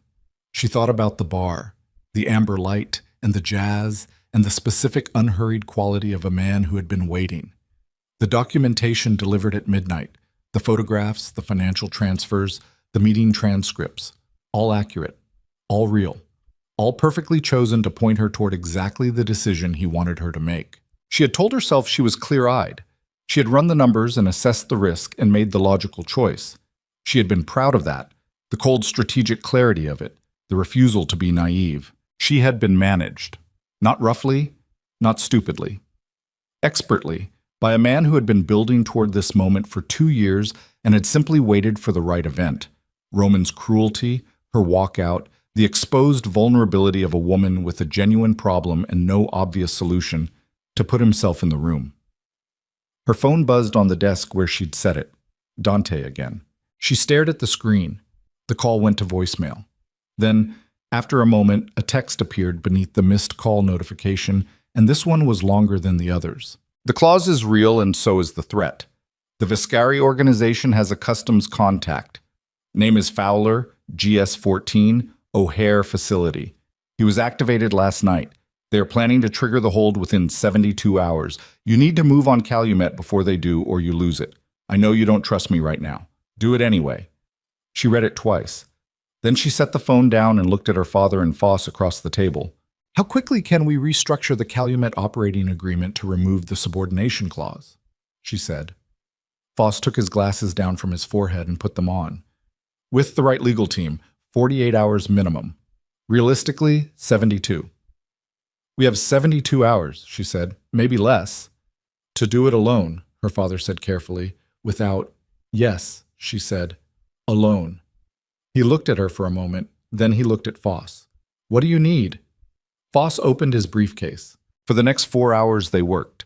Serafina called Elena back and put her on the Calumet restructuring, pulling in 2 senior partners from a separate firm that had no connection to the compromised history. She called Marco at Calumet and told him to increase security at the main gate and the secondary access point and to document every vehicle and visitor for the next 72 hours. She drafted a formal complaint to the Port Authority countering the Viscari filing with documented evidence of the internal compromise, which would not immediately resolve the issue, but would create a legal record that complicated any further moves. She worked with the sustained, furious focus of someone who has identified a problem and is attacking it with everything available. And she did not allow herself to stop and feel anything because there was not time for that, and there would not be time for that until Calumet was secured. At 2 in the afternoon, her phone rang. Not Dante this time, an unknown number, different from any she'd seen before. She picked up. Miss Vale, a woman's voice. Young, slightly breathless. My name is Kira. I worked for Stills in logistics coordination. I need to talk to you, and I need to do it today. Serafina straightened in her chair. Where are you? I'm outside in the lobby. I came here because... A pause, and in the pause she could hear the woman's breath, unsteady, the breath of someone who had made a decision and was now managing the terror of having made it. Because Mr. Stills called me this morning. He told me to process a batch of shipment flags for Calumet. I know what they're for. I've known for 6 months what they're for. And Another pause. I'm not going to do it, but you need to know they're already in the system as drafts. If someone with Stills credentials approves them, they go live. Serafina was already standing. Come up, she said, right now. Kira was 26 and terrified and had brought a USB drive containing 6 months of internal logistics communications she had quietly copied because she had understood, at some point in the past half year, that the situation she was inside was going to end badly, and she had wanted a record in case it ended badly for her. Serafina sat across from her and looked at the documents Foss pulled from the drive and felt the shape of the problem become entirely clear for the first time. Not 2 to 3 months from the default trigger. Not 72 hours. The draft flags were already prepared. Still's credentials were still active. She hadn't been fast enough to revoke them. If someone logged in as Stills and approved the batch before Elena's team got the restructuring done, the customs hold would go live on 22% of Calumet's active shipments, well above the 15% threshold, and the trigger would fire, and Dante's petition or Carmine's petition or whoever got there first would have a legal mechanism to walk into her family's terminal and take operational control. When does Stills normally process batches? Serafina asked. Kira looked at her watch. End of business, she said. 5 p.m. Serafina looked at the clock on the wall. It was 2:47 p.m. She looked at Elena on the phone. How fast? She said. Elena's voice was strained and precise. 4 hours minimum, Sarah. The notarization alone, I have 2 hours and 13 minutes. Silence on the line. Elena, she said. I'm working, Elena said, and the line filled with the sound of voices in the background, urgent and overlapping, and papers moving, and the particular acoustics of a room full of people moving very fast. Serafina set the phone on the table and looked at Kira, who was sitting with her hands wrapped around a glass of water, and her eyes moving between Serafina and Foss, and the documents on the table with the look of someone who was deeply uncertain whether she had done the right thing. "You did right by coming here," Serafina told her. "Stay in this room until I tell you otherwise." Then she picked up the phone she'd been declining calls on all day and looked at Dante's number. She thought about the study in Kenilworth, the flat one-word confirmation, the mechanism he'd built, the way he'd positioned himself in that bar at a moment of precise vulnerability, and offered her something that solved a problem he had. She called him. It rang once. "The draft flags are already in the system," she said. "Still's credentials are still active. Someone approves that batch before 5 p.m. and Calumet triggers. I have a witness who can confirm the mechanism, but I cannot get the restructuring done in time without help." Silence. 2 seconds. 3. "How many flags?" Dante said. 22% of active shipments, all drafted and queued. "Who has Still's login credentials besides Still's?" "His assistant, Kira. She's with me now." "Can she reverse the drafts?" Serafina looked at Kira across the table. "Can you reverse the drafted flags from your access level?" Kira's face went through something complicated. "I can delete the drafts from the queue, but if Stills has already sent copies to a secondary system—" "Does he have a secondary system?" Serafina said. "I don't know. He's careful. He might." Serafina looked at the clock. 2:51 p.m. She put the phone back to her ear. "Possibly a secondary queue, we don't know." "Then deleting the drafts only solves half the problem," Dante said.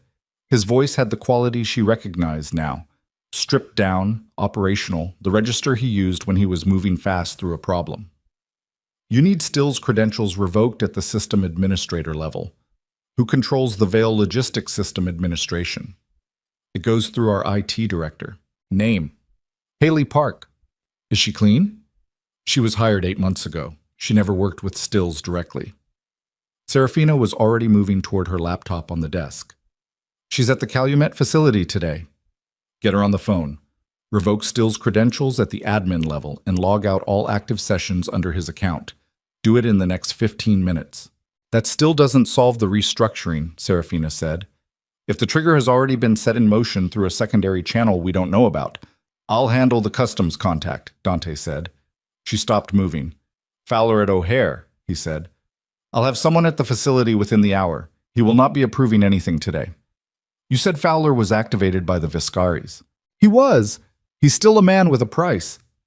A pause, brief and complete. "Let me handle Fowler. You handle your system. We have—" She heard him check something. "We have 2 hours and 4 minutes. She stood in the middle of the suite with the phone in her hand and felt the specific texture of the decision in front of her. She had spent the past 4 hours working to solve this without him.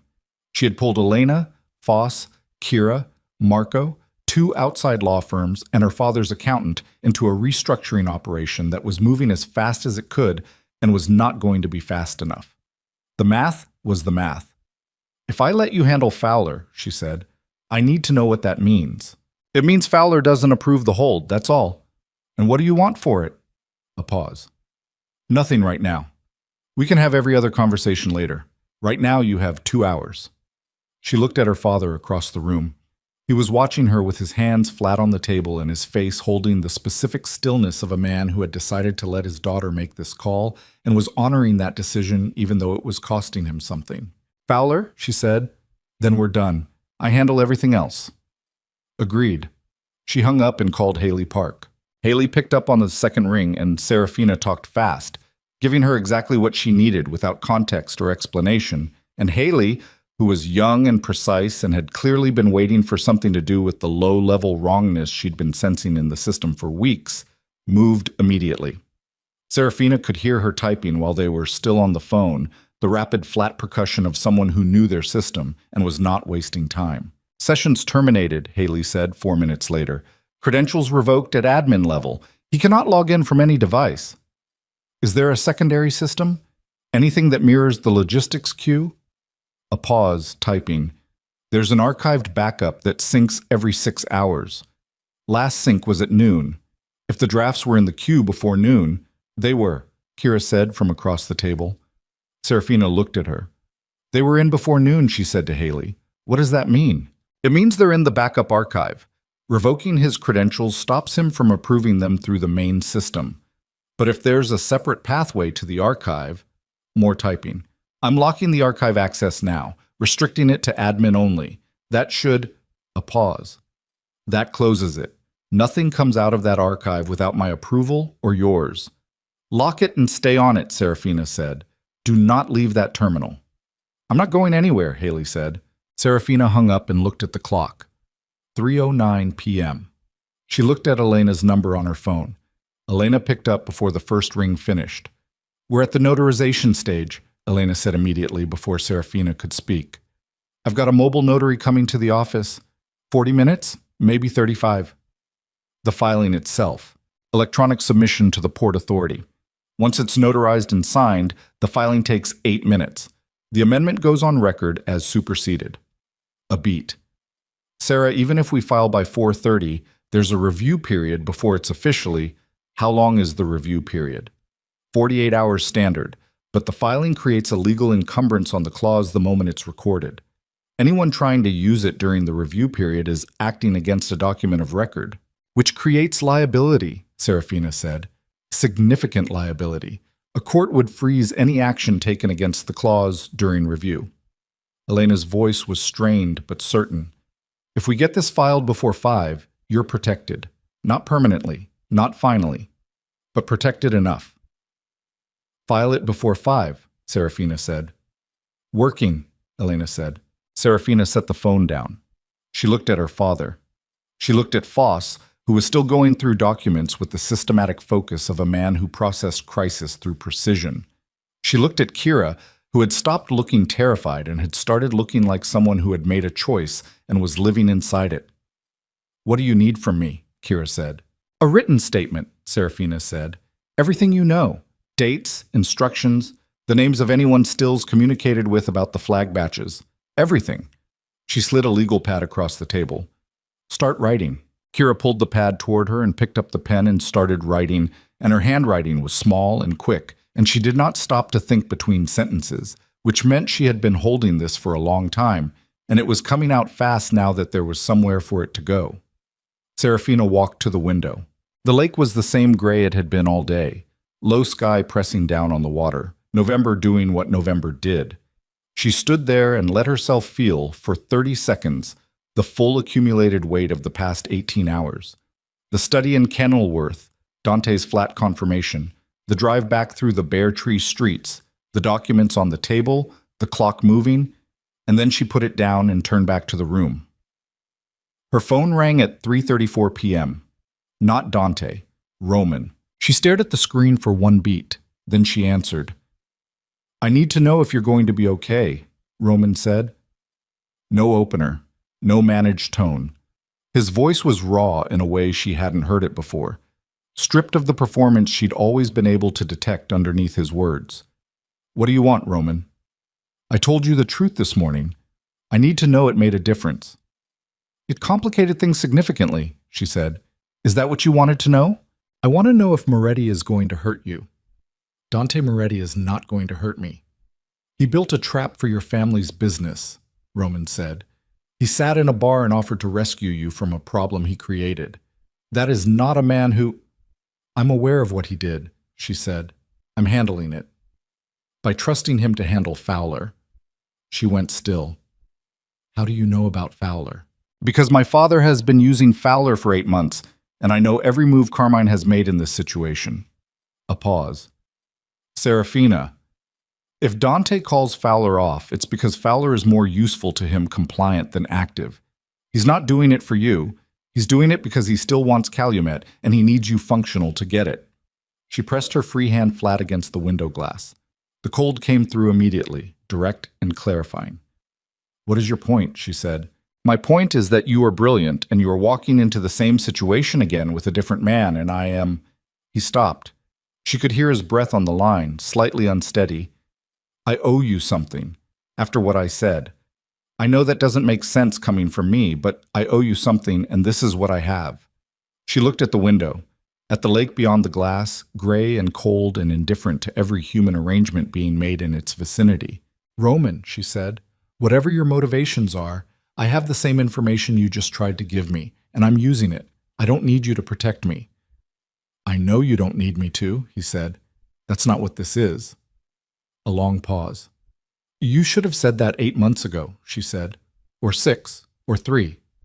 I know. It would have been a different conversation. I know that too. She hung up. 3:41 p.m. She stood at the window for another moment, and then she walked back to the table and sat down and looked at what Kira had written. 4 pages, dense and specific, full of dates and instruction logs and names. It was more than she had hoped for. It was the kind of document that, combined with the financial records and the photographs and Elena's restructuring filing, built something solid enough to stand on. At 4:08 p.m., Elena called. Notarize, she said. We're filing now. Serafina closed her eyes for exactly 1 second. Filing confirmed, Elena said, 8 minutes later. Timestamp 4:16 p.m. The amendment is on record as superseded. The clause is encumbered pending review. 48-hour review. Starting now. Thank you, Serafina said. Don't thank me yet, Elena said. The Viscaris are going to challenge the filing. Let them. Serafina looked at the documents on the table. We'll be ready. She hung up and sat in the quiet of the suite and felt the particular sensation of a crisis that had moved from acute to managed, still present, still requiring attention, but no longer the kind of thing that swallowed everything else. The immediate threat to Calumet was contained. Not resolved. Contained. Her father let out a long breath across the table. He looked at his hands for a moment. Then he looked at her. Your mother would have been terrified, he said, and very proud. Serafina looked at him. Both, he said, at the same time. That was usually how it was with her when you did something she recognized. She didn't say anything. She looked at the table. At 4:45 p.m., her phone rang. Dante. She answered. Fowler is handled, he said. He will not be approving anything today or filing any documentation related to Vale shipping for the foreseeable future. The restructuring filing went through at 4:16, she said. The clause is encumbered. A pause. You did it. Yes. Another pause, longer. Serafina, I'm not ready to have that conversation, she said. Not today. Okay, he said. She started to hang up and then stopped. The proposal, she said. The original terms. What about them? Were any of them genuine? The line was quiet for a moment. Outside, the wind moved against the window glass. All of them, Dante said. She hung up. She sat in the suite until the light outside went from gray afternoon to gray evening, and the lake disappeared into the dark, and the city lights came up slowly across the skyline. Her father left at 6 after she made him eat something from room service and confirmed that Elena's team had the 48-hour review covered. Boss left at 6:30 with the documents in his briefcase and a list of follow-up items that would take 3 weeks to fully address. Kira left at 7 with a formal witness protection arrangement that Elena had organized through an outside firm, and with the particular look of someone who had been carrying something heavy and had put it down and wasn't sure yet what her body felt like without the weight. Serafina was alone in the suite by 7:15 p.m. She ordered coffee and sat at the table with the remaining documents and worked through them systematically, building the full picture of what had happened. Still's role, the timeline, the specific sequence by which Dante had constructed the situation, and the Viscaris had tried to exploit it, and she had been caught in the middle of 2 men's long game for her family's asset. And somewhere in the middle of that work, around 9 in the evening, her phone buzzed with a text she hadn't expected. Not Dante, not Roman, not Elena. Vanessa. I need to see you. Tonight. It's not about Roman. It's about you. Serafina stared at the message. She had been avoiding Vanessa for 2 days, declining the calls, ignoring the texts, filing her cousin in the category of things she did not have the bandwidth to address. She had assumed Vanessa's attempted contact was motivated by the usual cocktail of guilt and self-interest. She had assumed whatever Vanessa wanted to say could wait. She typed back, "Why?" The response came in under a minute. "Because someone came to see me today. About you. and I think you need to know what they said. Serafina looked at the message. Who? She typed. 3 dots. Appearing and disappearing. Then, Carmine Vescari. She set the phone down and looked at the ceiling for a moment. Then she picked it up. Come now. Vanessa arrived at the Langham at 9:40 p.m. She looked nothing like she had 2 days ago in the boutique. The glamorous construction was partly disassembled, the composure that Vanessa wore like a second skin showing cracks at the edges.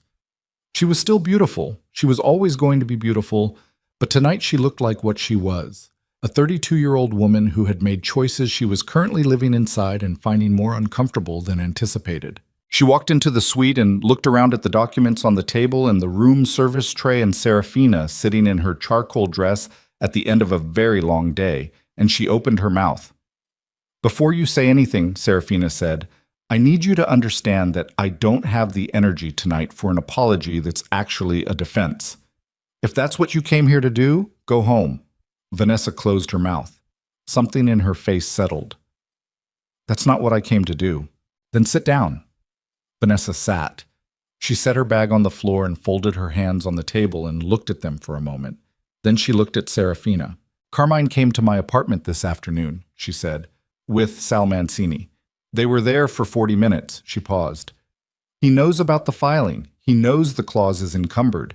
He knows about the witness, not by name, but he knows you have someone with inside knowledge of the batch flags. She looked at her hands again. He asked me what I knew about your current arrangements, whether you had made a formal agreement with Moretti, who your lawyers were, whether your father was fully supportive. What did you tell him? Serafina said. Nothing. Vanessa looked up. I told him I hadn't spoken to you, which was true. A pause. He told me that the situation was going to get worse before it resolved, and that it would be in my interest to stay close to you. Serafina understood immediately. He wants you to feed him information. Yes, and you're here instead. Here. Vanessa was quiet for a moment. What I did in that boutique, she said, laughing with Roman. She stopped, started again. I have spent 32 years being the one who was supposed to be more beautiful, more suitable, more everything. And I watched you be everything you were, and I was cruel to you. I laughed because I was small enough to laugh. She looked directly at Serafina. I'm telling you that because it's true, and because you deserve to hear it stated plainly, not because I think it changes anything. Serafina looked at her cousin. She looked at the specific lines of exhaustion around Vanessa's eyes and the particular quality of the honesty she was offering. Not smooth, not performed, the difficult kind that costs something to deliver. What else did Carmine say? Serafina asked. Vanessa pulled something from her bag, a folded piece of paper. She set it on the table. He gave me a number to call when I had information, and he told me... She paused. He told me that Roman has made arrangements to attend the Blackstone Hotel event on Thursday evening, the Moretti organization's annual convocation. Serafina's eyes moved to the paper on the table. The Blackstone Convocation was a formal gathering that the Moretti organization used as an annual demonstration of alliance strength. A ballroom full of the city's criminal and quasi-criminal hierarchy, structured as a dinner but functioning as a display of the Moretti organization's reach and connections. She had known about it peripherally. She had not connected it to Thursday. Roman's going to be there, she said. With Carmine's backing, Vanessa said. Carmine is trying to use the event as a public arena.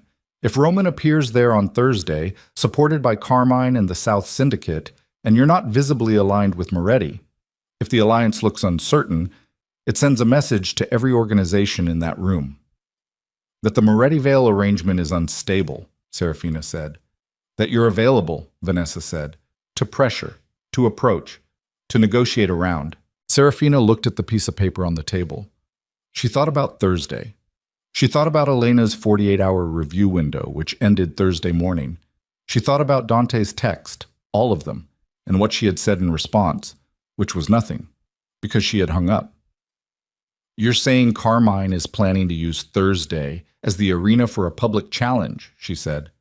Yes. And Roman's presence is the opening move. Yes. Vanessa paused. Sarah, I know you have resources, and I know you're capable of handling this without... I know you don't need me, but I have the contact number, and I have access to Roman's schedule, and I am sitting across from you right now instead of calling Carmine back. She met Serafina's eyes. I'm telling you what I know. I'm not asking for anything. Serafina looked at her cousin for a long moment. Then she looked at the piece of paper.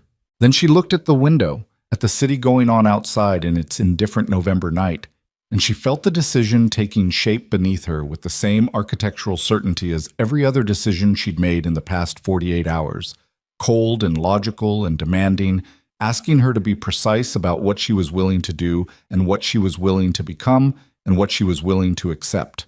She picked up her phone. She called Dante. He answered on the second ring. Thursday, she said, the Blackstone convocation. Roman is going to be there. Carmine is backing him. They're going to use it as a public challenge to the alliance. A pause. 3 seconds.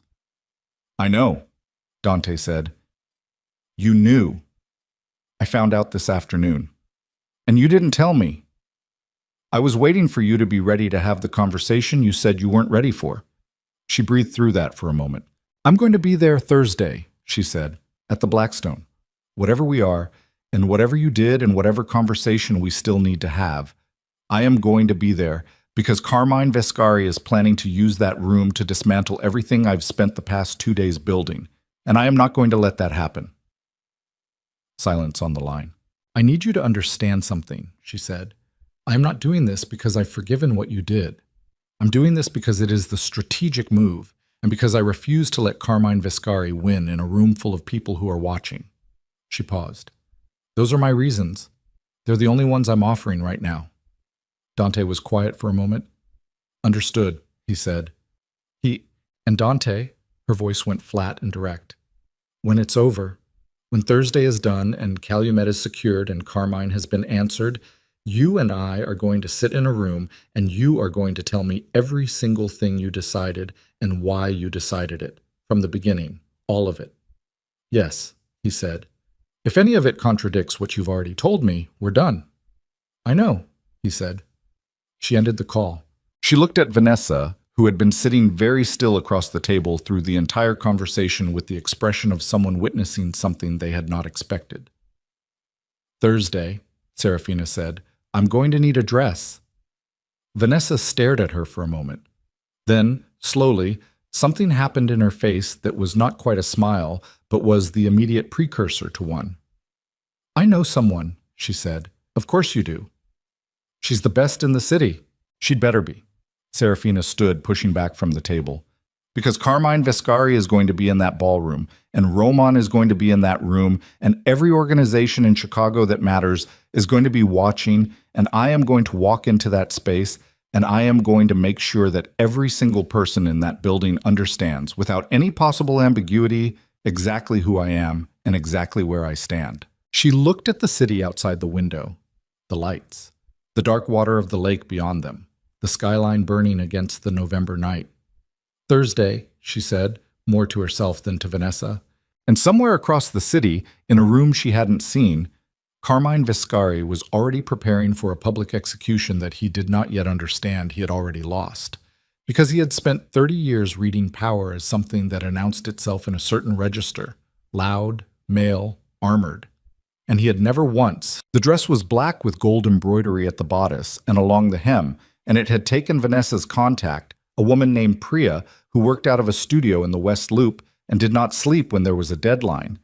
36 hours to construct it from a combination of existing panels and new work, which was not how couture was supposed to be done and produce something better than most things done the proper way.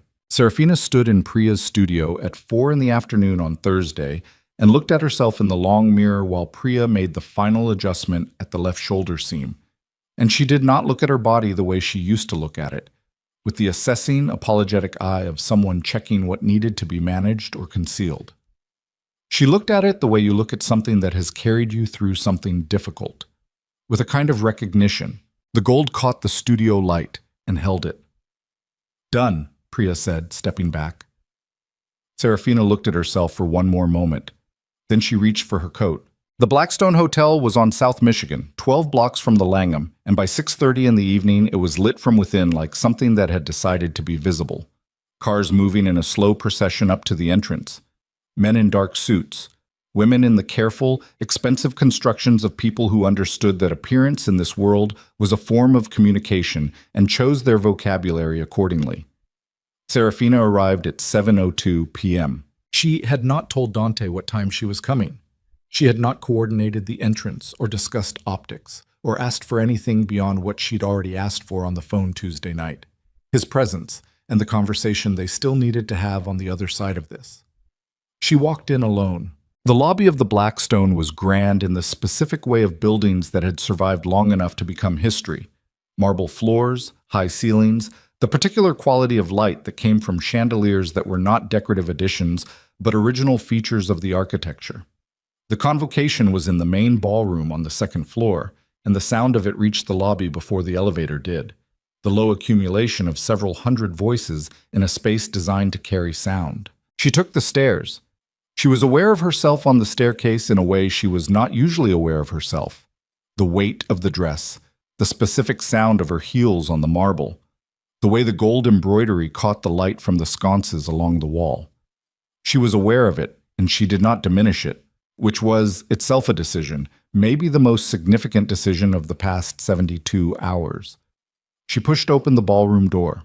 The room was large and full and formally arranged. Round tables with white linens, candles, the orchestra at the far end playing something low and unobtrusive.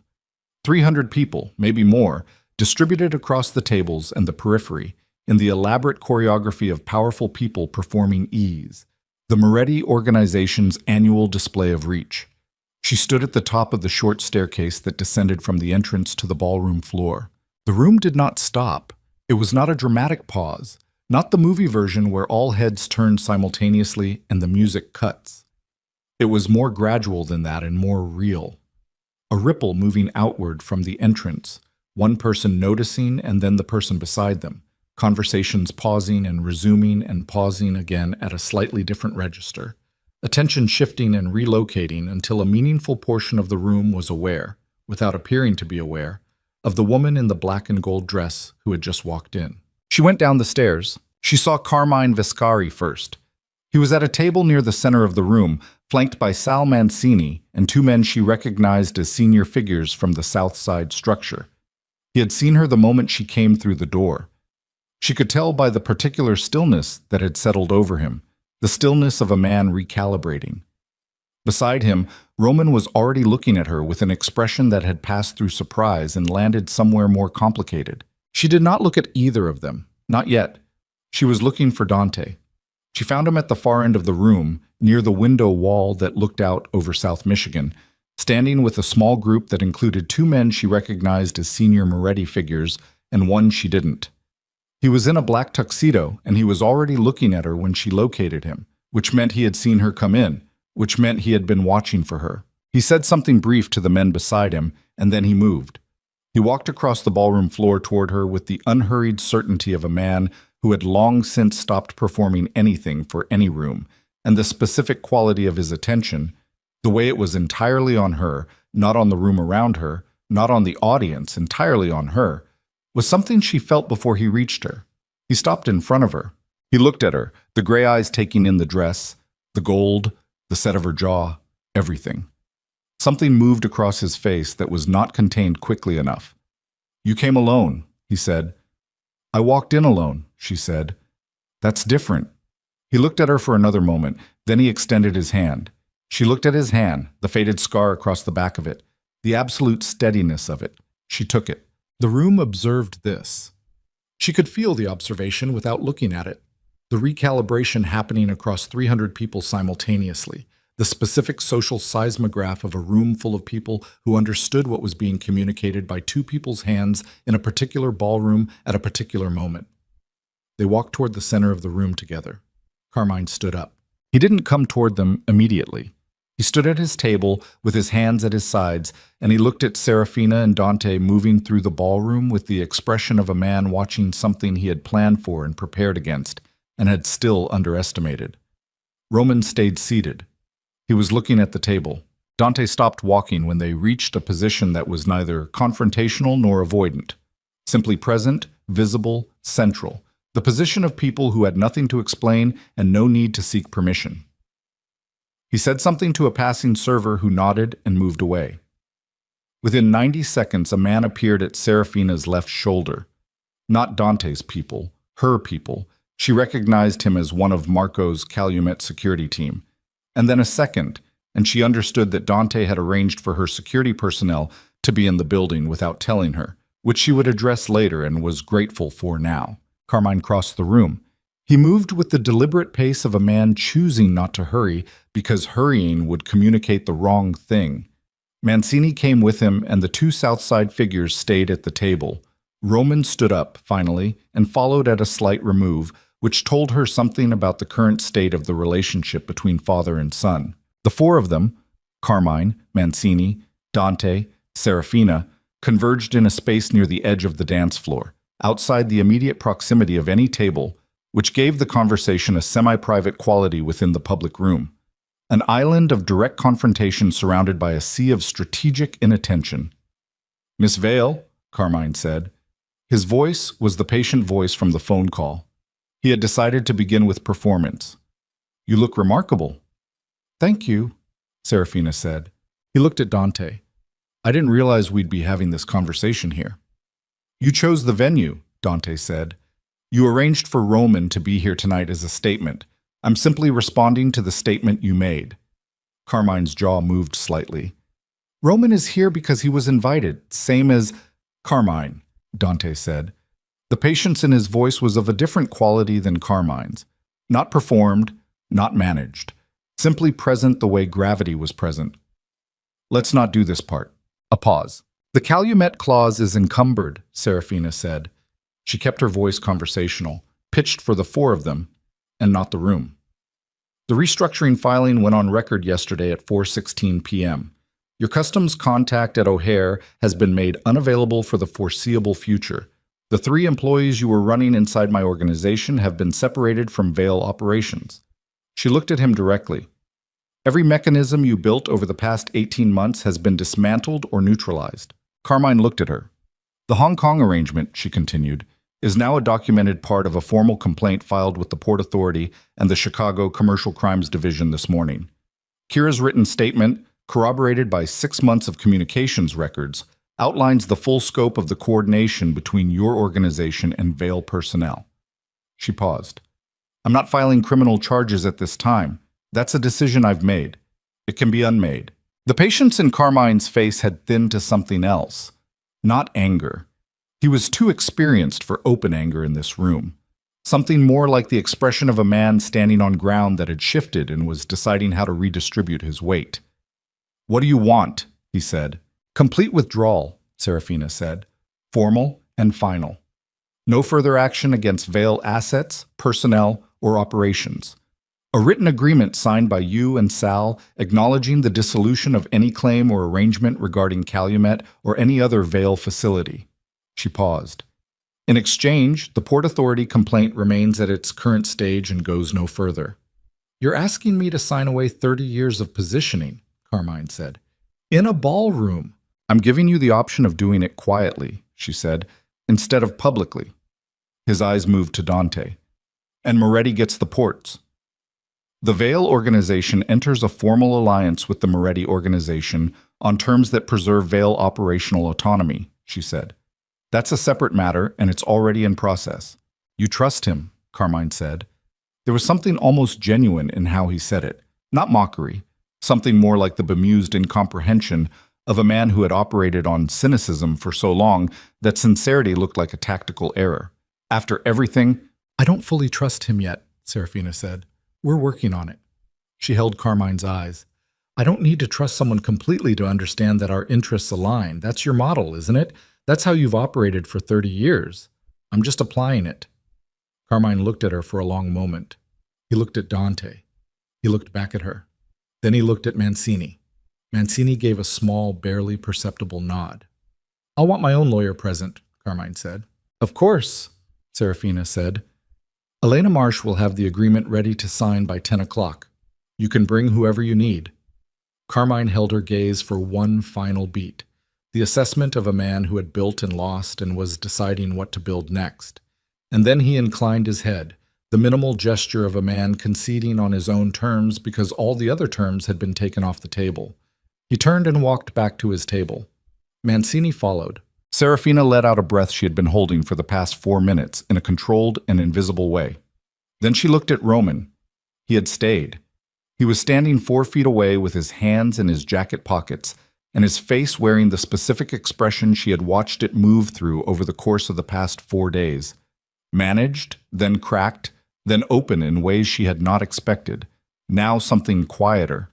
Something that had stopped trying. "It worked," he said. "Yes." He looked at the floor for a moment, then up at her. "I meant what I said, on the phone." "I know.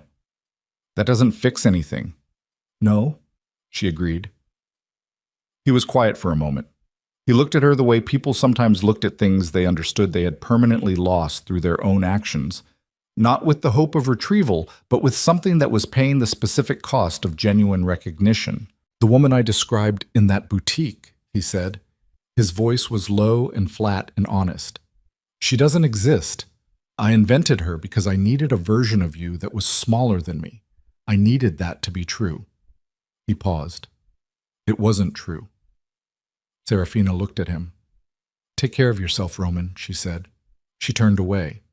She did not look back. Dante was standing where she'd left him, and he had maintained the same unobtrusive, steady presence throughout the conversation with Carmine and the one with Roman, present, available, not inserting himself. She reached him, and they stood together for a moment in the noise and candlelight of the ballroom, not speaking. "The agreement," she said. 10 o'clock. Can you have people at the Langham?" "Yes." "Your lawyers will want to review the Calumet restructuring terms before the alliance documentation is finalized." "Yes." She looked at him. He was looking at her with those gray eyes that she had been trying to read correctly for 4 days now, trying to account for what was calculation and what was something else, trying to find the boundary between the two. "I told you I wanted the conversation," she said. "All of it, from the beginning." "I know. Now," she said. "I want it now, before 10. He looked around the ballroom for a moment. Then he looked at her. "There's a room off the lobby. Private. Quiet." "Lead the way," she said. The room was a small lounge adjacent to the hotel bar. Leather chairs, low light, the distant murmur of the ballroom filtered through 2 walls. No one else was there. Dante closed the door and they sat across from each other in the armchairs, and the quiet settled around them like something that had been waiting. He told her everything. He was methodical about it, and he did not soften any of it. He had identified the Vale organization as a strategic target 4 years ago, when the North Side's logistics needs had outgrown their existing access to the lakefront. He had placed stills inside Vale operations through a contact introduced during a Port Authority compliance seminar. Not a dramatic operation, an ordinary one, the kind that worked because it was boring. Stills had been willing. The money had been sufficient. The subordination clause had been Dante's architecture, written to his specifications and inserted into the 2019 amendment through Stills' access. The plan was to trigger the clause when the time was right, Dante said. Create a customs hold, petition for interim control, use the 90-day period to negotiate a permanent arrangement from a position of leverage. "With my father," she said, "with whoever was running Vale operations by the time I moved." He looked at her steadily. "I hadn't planned on moving until this year. When the Viscari engagement was announced, I recalculated. Because an alliance between Vale and Viscari would have closed the Lake Michigan access permanently." "Yes." "So you needed the engagement to fail." He was quiet for a moment. "I needed to be in position if it failed," he said. "I didn't manufacture Roman's cruelty. What he said in that boutique was his own. But you were ready." "Yes." "The Wren Room. I had people watching the boutique after I heard about the engagement announcement. When you walked out, I was notified. I went to the Wren Room because I knew the kind of bar you'd go to afterward, and I knew which ones." Serafina sat with this. "The documentation you gave me," she said. "The photographs. The meeting transcripts. The Viscari financial transfers. All real, all accurate." His hands were on the armrests, still. "I'd been building that file for 8 months, since the Viscaris flipped Stills. When he started feeding me their information and them mine, I had material on both organizations. I gave you what you needed. You gave me what would push me toward you, she said. Both were true at the same time, he said. I gave you what you needed, and it also pushed you toward me. I'm not going to pretend those were separate. Were you ever going to tell me about the clause? He looked at her for a long moment. I don't know, he said. I was going to secure the alliance first. What I told myself was that it didn't matter once the alliance was in place, because the clause would never be triggered. He paused. That was a version of the truth that left out too much. Yes, she said. It was. Roman telling you in that study was... He stopped. I didn't plan for that. No, she said. You didn't. The room was quiet. The distant ballroom murmur moved through the walls, steady and uninvolved. Why didn't you just activate the clause, she said. Why the arrangement? Why the marriage proposal? You had the mechanism. You could have taken Calumet without any of this. Dante was quiet for a moment. He looked at his hands. Because taking Calumet through the clause would give me a terminal, he said. A formal alliance gives me a partner. He looked up. I had been watching your organization for 2 years. I had read everything you'd built. The Calumet expansion, the Aldrich renegotiation, the way you ran the logistics review when your father was ill last spring without anyone outside the organization knowing he was ill. He paused. I wanted the alliance because I wanted what you were capable of, not just the ports. And the other part, she said, the part that isn't strategy. He held her gaze. I sat in that bar, and I watched you walk in from whatever had just happened, and you sat down, and you ordered gin, and you ran your threat assessment in your head for 40 minutes before I said a word to you. And I thought... He stopped, looked at the wall for a moment. I thought that this was a woman I would not be able to manage from a distance, that she would need to be approached directly or not at all. That's still strategy, she said. The strategy stopped being the only thing at some point, he said. I can't tell you exactly when. But it did. She looked at him. She looked at the scarred hand resting on the armrest. She looked at the gray eyes that had been steadily, unflinchingly honest for the past 30 minutes, which had cost him something she could see in the set of his jaw. You built something designed to take from me, she said, and then you decided you wanted something else. Yes, that's a significant distance to travel. I know. I don't know if I can close it, she said. I know that too. She sat with the words in the room for a moment, the honest ones, the ones that didn't try to fix anything or guarantee anything or make the distance seem smaller than it was. The alliance is still the right move, she said finally, strategically.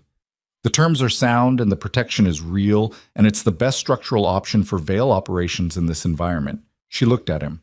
I'm proceeding with it on that basis. Understood, he said. The other part, she paused. I need time. Yes. And I need you to understand that time means actual time, not managed distance, not patience as a tactic. I understand, he said. She stood. He stood. They looked at each other across the small, quiet room, and she felt the full weight of the past 4 days in her body. The exhaustion and the fury and the cold clarity and the specific ache of having been opened up by the worst moment and the best one in the same 72 hours. And she held it all without trying to put it down. 10 o'clock, she said. 10 o'clock, he confirmed. She walked back to the ballroom to collect Elena, who had arrived at 9 and was standing near the entrance with her phone and her legal pad and the focused expression of a woman ready to close something. They went to the private dining room that the hotel had reserved for the signing, and at 10:04 p.m. Carmine Vescari and Sal Mancini and their lawyer sat across the table from Elena and Serafina and her father, who had arrived at 9:50 looking tired and formal and like a man who had decided something about himself in the past 72 hours that had settled him. The agreement took 40 minutes to finalize. 2 amendments, both minor, both conceded by Mancini's lawyer with the specific efficiency of someone who understood which way the room was inclined. At 10:47 p.m., Carmine Vescari signed his name to a document acknowledging the dissolution of all Vescari claims or arrangements regarding Veil shipping assets. He signed it with the steady hand of a man who had been in this business long enough to know that you took the exit that was offered to you when the alternative was worse, and you kept your face while you did it, and you lived to find the next leverage point. He did not look at Serafina when he signed. He stood, buttoned his jacket, and left with Mancini and the lawyer and without Roman, who had left the ballroom sometime before 10 and had not come back. The door closed behind them. Serafina looked at her father. Domenico Valle had been watching the signing with the expression of a man watching something come to an end and something else begin at the same time. He looked at his daughter now across the table, at the gold embroidery on the dress, at the stillness in her face, at the particular quality of the exhaustion she was carrying, which was not defeat, but its opposite. "Your mother would have understood all of this," he said quietly. "You said that already." "I know. I'm still saying it." He reached across and put his large hand over hers on the table. He held it there for a moment. "What do you need now?" "Sleep," she said. "And time." He nodded. He squeezed her hand once, then he stood, slowly, and put on his coat and walked out. Elena left at 11:15 after confirming that the alliance documentation with the Moretti organization would be ready for final review by Friday morning. She paused at the door with her coat half on and looked at Serafina. "Are you all right?" she said. "I'm going to be," Serafina said. Elena nodded once, the nod of a woman who believed her, and left. Serafina sat alone in the private dining room for a while. She didn't look at her phone. She didn't run through the checklist of what still needed to be done. The 48-hour review period, the Friday documentation, the 3 personnel situations that needed formal resolution, the full accounting of the stills operation that Foss would spend the next 3 weeks completing. She knew it was all there. She would get to it. Tonight she sat in the quiet of the room and let the night decompress around her. She thought about a woman in a bridal boutique 3 days ago, standing on a fitting platform in ivory silk, listening to the sound of her own humiliation through an open door. She thought about what that woman had done next. Not broken, not hidden, not negotiated herself into something more manageable. She had put the ring down and walked out into the cold and kept moving. That was still the correct decision. It had been the correct decision at every subsequent point where she'd had the option to make a different one. She was not the same woman who had walked into the Wren room on Tuesday night. She was aware of that in the way you were aware of changes that happened too fast to fully process in real time. Something had been asked of her in the past 72 hours that had required her to reach further than she'd known she could reach, and she had reached it, and the reaching had altered the shape of things permanently. She was not finished being angry about some of what she'd found at the bottom of it, but she was no longer afraid of the size of what she could carry. She went up to her suite at 11:40. The city was still going outside the window, always going, indifferent and enormous and full of the ongoing business of 3 million people navigating their own arrangements. She stood at the glass and looked at it for a long time. The lake was invisible in the dark, but she knew it was there, the flat black expanse of it beyond the lights, cold and permanent. Her phone buzzed on the desk. She looked at it. A text from Vanessa. Signed? She picked it up and typed back, signed.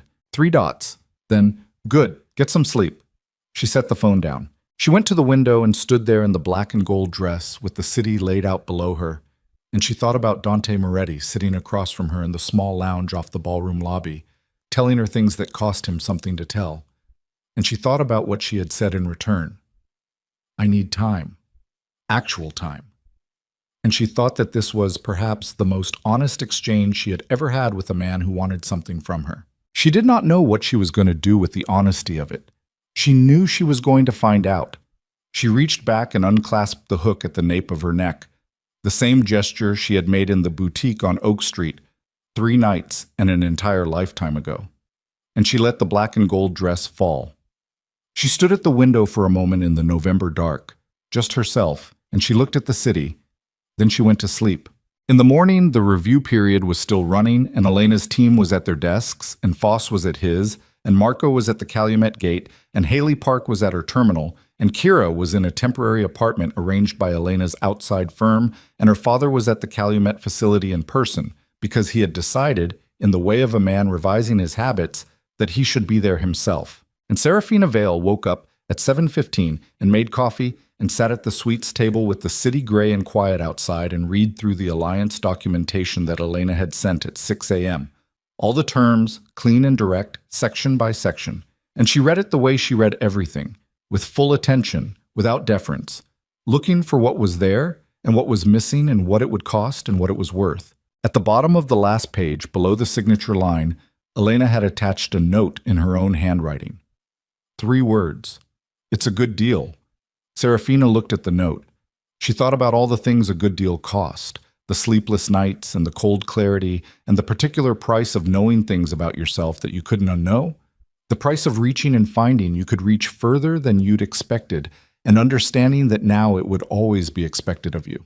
She thought about a ring spinning on marble, about gray eyes in a bar, about her father's hand on hers across the table, about Vanessa writing 4 pages in a small, quick hand, about a woman named Kira walking into a hotel lobby with a USB drive and shaking hands, and the particular courage of someone who had decided to stop being useful to the wrong people. She thought about the ballroom, the gold catching the candlelight, the weight of her own presence in a room that had been watching. She picked up the pen. She signed her name. Then she set the pen down and looked at the city going silver gray in the early morning light, the lake beginning to appear at the horizon as the dark lifted, and she felt, not happiness exactly, not yet, but the solid and quiet precondition of it, the specific sensation of a woman who has been through something that tried to reduce her and came out the other side still fully herself, still taking up exactly as much space as she was supposed to take up, standing in the room she had earned, looking at the morning. Chicago was cold and enormous outside the glass. She looked at it without flinching,